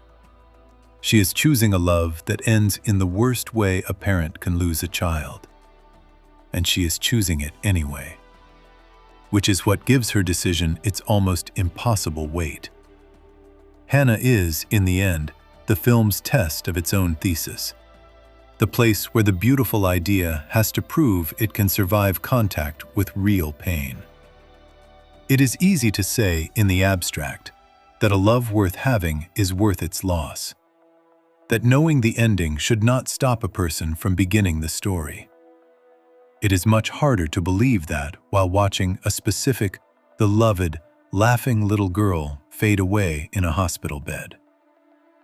The film knows this, which is why it spends so much care making Hannah real and dear before it asks the audience to accept that Louise would choose her anyway. The thesis only means something if the loss genuinely hurts. And the loss only hurts if Hannah is genuinely loved. Everything the film does with the child, every small, grass-stained, ordinary memory, exists to make her loss real enough that Louise's choice to embrace it becomes the brave and difficult thing it is meant to be. What the name quietly insists, through its perfect symmetry, is that Hannah is not diminished by being lost. A palindrome does not become less whole when read backward. It is the same complete word in either direction, beginning to end or end to beginning, equally itself both ways. Hannah's life, seen through her mother's circular eyes, is the same. The death does not cancel the life. The ending does not erase the beginning. Read forward, it is a story of a child born and loved and lost. Read backward, it is a story of a loss that contains within it every bright moment that preceded it. Both readings are the same life, complete and whole, neither one more true than the other. The name says, in its very shape, that a life is not made worth less by being read all the way to its end. This is the gift Louise truly receives from the heptapods, hidden inside the gift of language and the gift of stopping a war. She receives the ability to love her daughter as a whole, rather than as a line running toward a cliff. Most parents can only love a child forward, into an uncertain future, with the fear of loss always somewhere behind their eyes. Louise loves Hannah completely, all at once, the entire circle of her, because she has been freed from the tyranny of the straight line. The grief is still there. The film never pretends otherwise. But the grief sits inside a love that holds the whole child, every moment of her preserved and present and real, rather than slipping away into a past that grows further off with every passing year. Hannah on the circle is never fully gone, because on a circle, nothing ever is. The small girl in the grass and the dying girl in the white bed are the same Hannah, the same beloved circle of a life, read in two directions. Her name promised this from the moment it was chosen. A word with no first letter and no last. A perfect little loop given to a child whose whole existence her mother would come to hold as a single shape. The film hides its deepest idea in the most intimate place imaginable, in the name a mother gives her daughter. And it trusts that the idea will land harder for being whispered rather than announced. Hannah is the answer to the film's question, and the cost of its answer. The reason the choice is so hard, and the proof that the choice is worth making. But a circle that contains the whole of a life also contains the whole of its grief. And Louise's choice carries a price that reaches beyond the loss of her daughter. To have Hannah is to set in motion the slow ending of her love with Ian as well, because the truth she carries is a truth he will not be able to bear. The same foreknowledge that lets her love Hannah completely also forces her to decide whether to tell the truth to the man she loves, knowing the truth will take him from her. The cost of the gift is not only a daughter who dies. It is a marriage that ends, a love freely chosen in full knowledge that it too will not last. Before we move on, if you're enjoying this analysis, please consider subscribing. It helps the channel tremendously. So the daughter at the heart of the film carries its whole idea inside her name. A palindrome that reads the same in both directions. A small, perfect circle of letters given to a child her mother loves all at once, beginning and end together. To love Hannah is to love the entire ring of her, the laughter and the loss held as one whole thing. In the next section, we follow that love to its hardest cost. The truth Louise must tell Ian, and the quiet ending of a marriage she chose with open eyes. Section 9. The cost that comes with the gift. Every gift worth having carries a cost folded somewhere inside it, and the larger the gift, the heavier the thing it asks in return.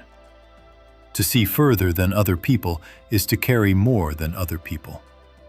To understand more deeply is to be unable to look away from what understanding reveals. The heptapods gave Louise the most extraordinary gift any human has ever received: the ability to step out of the straight line of time and hold her whole life in a single gaze. The film is careful in its final movement to show that this gift did not arrive free. The same sight that lets Louise love her daughter completely also forces her to carry every ending she would rather not see. And the price of that sight is paid not only in the loss of Hannah, but in the slow, quiet loss of the man she loves. The cost begins with a burden that is easy to overlook beneath the beauty of the idea. To experience time as the heptapods do, all at once, with no before and no after, means that nothing can ever be hidden from a person. Not even the parts of life that human beings are mercifully spared from knowing in advance. Most people walk into love and parenthood and friendship blind to how each one will end. And that blindness, painful as it can be, is also a kind of protection. It lets a person be fully present in a happy moment without the shadow of its ending pressing in. Louise loses that protection. When she holds her newborn daughter, she cannot not see the hospital bed waiting at the end. When she falls in love with Ian, she cannot not see him walking away. The gift of seeing everything is also the curse of being unable to forget anything, including the griefs that have not happened yet. The deepest cut in the film, after the death of Hannah, is the ending of the love between Louise and Ian. And the film handles it with great restraint, telling it sideways through visions and quiet implication rather than a single dramatic scene. What the audience comes to understand is this: at some point in the life that lies ahead, Ian learns the truth that Louise has carried from the very beginning. He learns that when they decided to have Hannah together, Louise already knew that their daughter was destined to die young, that she had seen the illness and the hospital and the small, still body before Hannah was ever conceived. And Ian cannot forgive it. He cannot live with the knowledge that the woman he loved made the choice to bring a child into the world already knowing that child would suffer and die, and that she did so without sharing that knowledge with him when it might have mattered. The marriage that began in the glow of the saved world quietly comes apart, and Ian leaves. It would be easy to make Ian a villain for leaving, and the film refuses to do so, which is one of its quieter acts of wisdom. His pain is understandable and human. From his side, the woman he loved made a decision of enormous weight about a life they were supposed to be building together. A decision about whether to bring a doomed child into the world. And she made it carrying knowledge he did not have. He may feel that the choice was never truly shared, that he was led into a grief he was never given the chance to consent to with open eyes. A person can love deeply and still be unable to bear that. The film grants Ian his pain without judging him for it. And in doing so, it makes the loss feel real rather than simple. Louise is not abandoned by a cruel man. She is left by a good one who simply cannot carry what she chose to carry. And that is far sadder and far more true. What makes Louise's choice so striking is that she sees this ending coming too, and she does not bend her path to avoid it. She could, perhaps, choose never to tell Ian the truth, to protect the marriage by hiding what she knew. She could keep the secret and keep the man. The film suggests instead that she tells him, that she does not buy her own comfort with a lie, even knowing that the truth will cost her the love of her life. She chooses honesty over self-protection, the same way she chose love over the safety of refusal. Faced with the certainty that the truth will end her marriage, she still does not hide. The cost of the gift is a husband who leaves, and Louise pays that cost willingly, rather than betray the truth of what she knew. Her foreknowledge does not make her a manipulator who arranges events to suit herself. It makes her a woman who walks honestly into a future she cannot change, accepting every loss it contains. The film is now asking the audience to hold two losses at once, and the doubling is deliberate. It is one thing to choose a love knowing the loved one will die. It is another to choose a whole life, knowing it will cost a child and a marriage both. Knowing that the joy at the center of it will be bracketed on every side by grief. Louise does not get the version of the story where her gift lets her save what she loves. She does not foresee the illness in time to cure it, because it cannot be cured. She does not foresee Ian's departure in time to prevent it, because preventing it would mean refusing the truth or refusing Hannah, and she will do neither. The gift gives her sight and nothing else. It lets her see exactly what she will lose, and it leaves her free only to decide how she will meet the losing. That is the entire bargain. Knowledge without power. Sight without rescue. The ability to understand her grief completely, and no ability at all to escape it. This is where the film makes its most difficult and most beautiful turn, and it is worth moving through it slowly. The whole question of whether Louise truly chooses any of this, or whether she is simply living out a fate she was always going to live, remains genuinely open. And viewers who love the film continue to disagree about it. But the film quietly suggests that the answer to that puzzle matters less than the way Louise meets her life. Whether the future is fixed or free, whether she could have done otherwise or never could have, what transforms her loss from a tragedy into something stranger and more bearable is the stance she takes toward it. She does not meet her grief with dread or denial or bitterness. She meets it with acceptance, even with a kind of welcome. The closing words of the film, in which she says that despite knowing where the journey leads, she embraces it and welcomes every moment, are the words of a person who has chosen her attitude toward a life she cannot change. And that choice, the choice of how to hold what comes, may be the only choice any person ever truly has. There is a vast difference between having a fate forced upon you and choosing to embrace a fate you cannot avoid.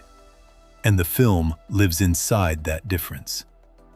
A person who is dragged toward a loss they refuse and resent suffers that loss as a pure wound, a cruelty done to them by an indifferent world.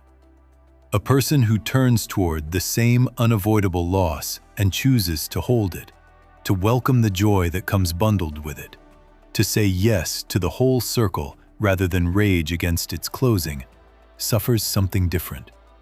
The loss is no smaller. The pain is no less real, but it is carried with dignity rather than bitterness, met with open arms rather than clenched fists. And that transformation in attitude is the one freedom that foreknowledge cannot take away. Louise cannot change what happens. She can only change what it means by how she meets it. And she meets it with a courage that turns a tragedy into a chosen life. There is a loneliness in this that the film does not shy away from, and it returns the story to where it began. The woman who stood alone in the quiet rooms at the start of the film, mistaken by everyone for a grieving mother, is now revealed as something even more solitary, a person who carries knowledge no one around her can share. Louise lives among people who experience time as a line, who do not know how their stories end, while she alone sees every ending laid out in advance. She cannot fully explain this to anyone.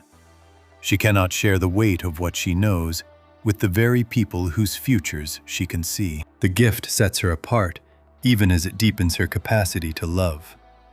And there is a quiet ache in being the only one in any room who knows how things turn out. The solitude of the opening was real after all. It simply meant something other than grief. It meant the loneliness of sight, the isolation of a person who has been given a way of seeing that no one else can follow. The film treats all of this with a restraint that makes it land harder.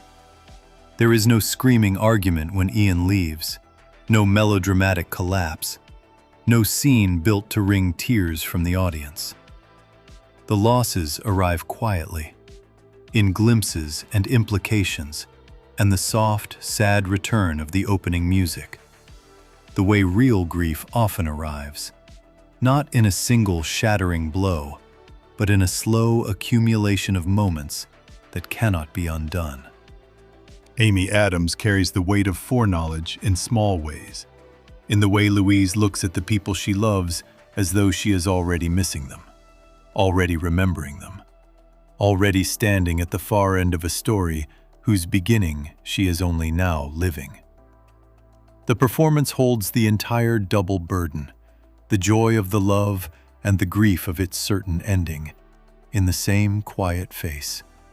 And it never tips into either pure happiness or pure despair, because the film is about the impossible task of holding both at once. What the cost finally reveals is that the film is not selling an easy comfort. It would have been simple to tell a story in which seeing the future lets a heroine fix her life, save her child, keep her love. Such a story would feel good and mean nothing. This film does the opposite. It gives its heroine perfect sight and no power to change a thing. And then it asks whether a life full of certain loss is still worth living, still worth loving, still worth choosing. The cost of the gift is the proof that the film means what it says. Louise loses her daughter. She loses her husband. She carries a loneliness that cannot be shared. And she still says yes, still welcomes every moment, still embraces the whole circle. The gift was never a magic wand. It was a mirror, showing her exactly what love costs, and asking whether she would pay the price. Her answer, given in full knowledge of everything it would take from her, is the bravest thing in the film. The grief, in the end, is not avoided, and it is not erased. It is accepted, held, woven into a life chosen with open eyes. That is the cost that comes with the gift. And it is also, strangely, the thing that gives the gift its meaning. A love with no cost would prove nothing. A choice with no price would not be a choice at all. Louise pays everything the gift demands: the daughter, and the husband, and the solitude. And in paying it, she shows what the whole film has been trying to say from its very first frame about the tangled, inseparable nature of love and loss. With the cost now fully counted, only one thing remains, which is to gather everything the journey has revealed and ask, plainly and gently, what this quiet film about a woman and a language and a child finally teaches about the two things every human life is made of. Before we move on, if you're enjoying this analysis, please consider subscribing. It helps the channel tremendously. So the gift of seeing everything turns out to carry a heavy price. A daughter who cannot be saved, a good man who cannot forgive, and a loneliness no one else can share. All of it accepted rather than avoided. Louise meets every loss with open arms instead of dread. And that quiet courage becomes the one freedom foreknowledge cannot take from her. In the final section, we gather the whole journey together and ask what this gentle film truly teaches about love and loss, and why a woman would choose a life she has already watched end. Section 10. What Arrival teaches about love and loss. After more than 2 hours spent inside this quiet, strange, and tender story, the noise of the spaceships and the soldiers and the frightened governments falls away, and what remains is something very small and very large at the same time. A woman, a child, a love freely chosen with full knowledge of how it would end. Everything the film built, the alien language and the bending of time and the war pulled back from the brink, was always in service of one gentle and difficult idea about the two things that fill every human life: the loving and the losing, and how impossibly tangled together the two of them truly are. The film teaches, more clearly than almost any story before it, that love is not made worthless by the certainty of its ending. Louise sees her entire life laid out in front of her. Every bright morning and every cold goodbye. The laughter of a small girl in tall grass, and the silence of that same girl fading in a hospital bed. The warmth of a good man beside her, and the day he walks away, unable to forgive what she knew. She sees all of it, complete and unchangeable, before any of it has happened. And she chooses the whole thing anyway. That choice is the heart of the film, and it answers the question the opening asked without words. Knowing how a story ends does not have to stop a person from beginning it. A love worth having is worth its loss. Look at how carefully the film built toward that single idea, because the design is the argument. The opening disguised a future as a past, teaching the audience to mourn a memory that turned out to be a choice. The early scenes drew a woman alone, her solitude mistaken for grief when it was really a life waiting to begin. The patient work in the craft showed connection built across the widest gap imaginable, made of vulnerability and care. The circular language revealed a way of seeing time whole, in which nothing precious is ever fully lost. The great reveal flipped the daughter from the past into the future, turning grief into a decision. The phone call saved a planet through understanding rather than force. The private grief of one marriage dissolving the fear of a nation. And the final quiet scenes asked Louise the only question that ever mattered. whether she would live a life she had already watched end, and let her answer yes. Every piece was a step toward that answer. Every circle the film drew, in its language and its structure and its child's palindrome name, was teaching the same lesson, that a life read all the way to its ending is still a life worth living. The larger truth the film reaches for stretches far beyond Louise and her impossible gift. Everyone who has ever loved another person has done so knowing, somewhere deep down, that the love will end. People grow apart. People leave. People die. Every parent holding a newborn is also, in a way they try not to think about, holding a person they will one day grieve or be grieved by.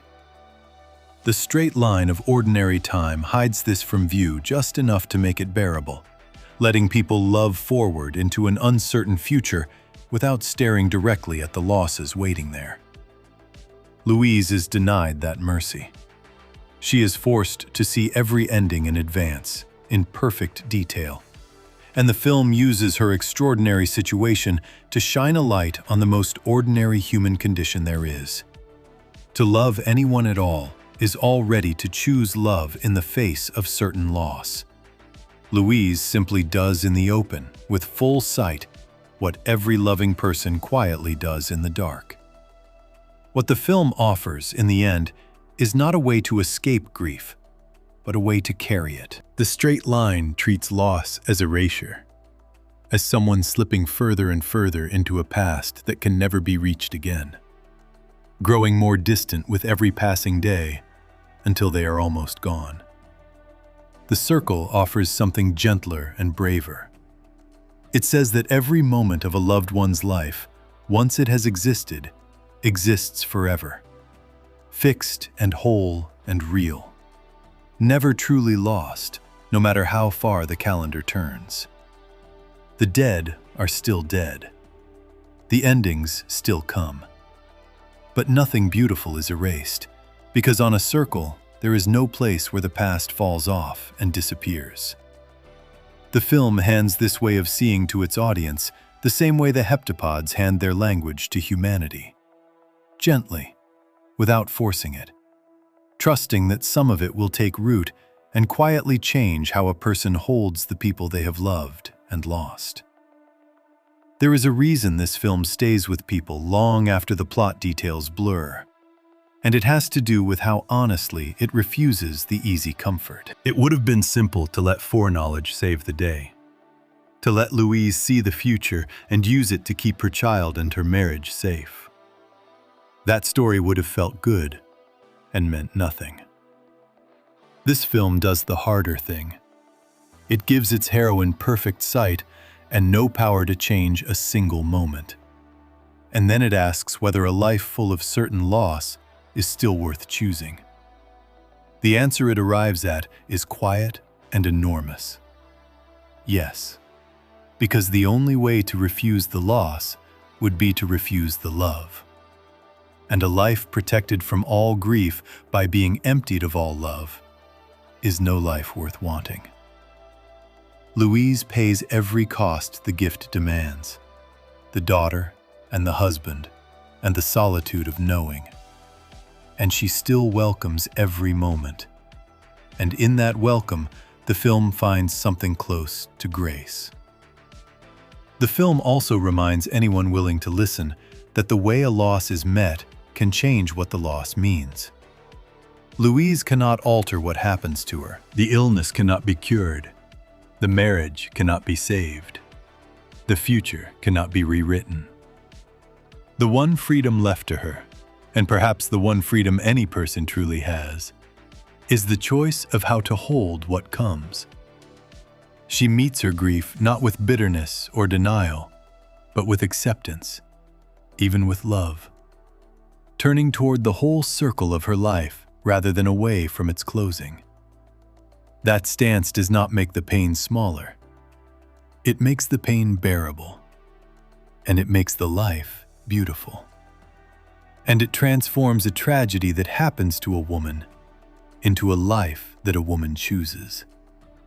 The same events, met with dread, would have been only sorrow. Met with open arms, they become something that can be carried with dignity, even with gratitude. What lingers most after the ships have gone and the music has faded for the last time is the strange and steady peace at the center of it all. A woman speaking softly to a daughter she has not yet had and has already lost, saying that despite knowing the journey and where it leads, she embraces it and welcomes every moment of it. Those words sounded like mourning at the beginning of the film and sound like the deepest love by its end. And the only thing that changed between the two was understanding. That is the whole gift the film gives, the chance to look at a life that includes terrible loss and still call it worth the living. To look at a love that ends and still call it worth the having. Hannah's name reads the same forward and backward, a small, perfect circle. And so does the lesson at the heart of this story. Read it as a tale of love that leads to loss, or read it as a tale of loss that holds within it every moment of love that came before. And either way, it is the same complete and unbroken thing, beginning and ending in the same gentle light, asking only that the whole of it be welcomed rather than feared. That is what Arrival teaches about love and loss. Not that grief can be avoided, and not that endings can be escaped, but that a life is worth choosing in full knowledge of everything it will cost, and that to love anything at all is already to be brave, in exactly the way Louise is brave. The circle closes where it began, with a mother and a child, and the soft gray light over still water. And somehow, against everything, it feels less like an ending and more like a quiet act of love that goes on without end. If you enjoyed this video, make sure to subscribe, and I'll see you in the next video.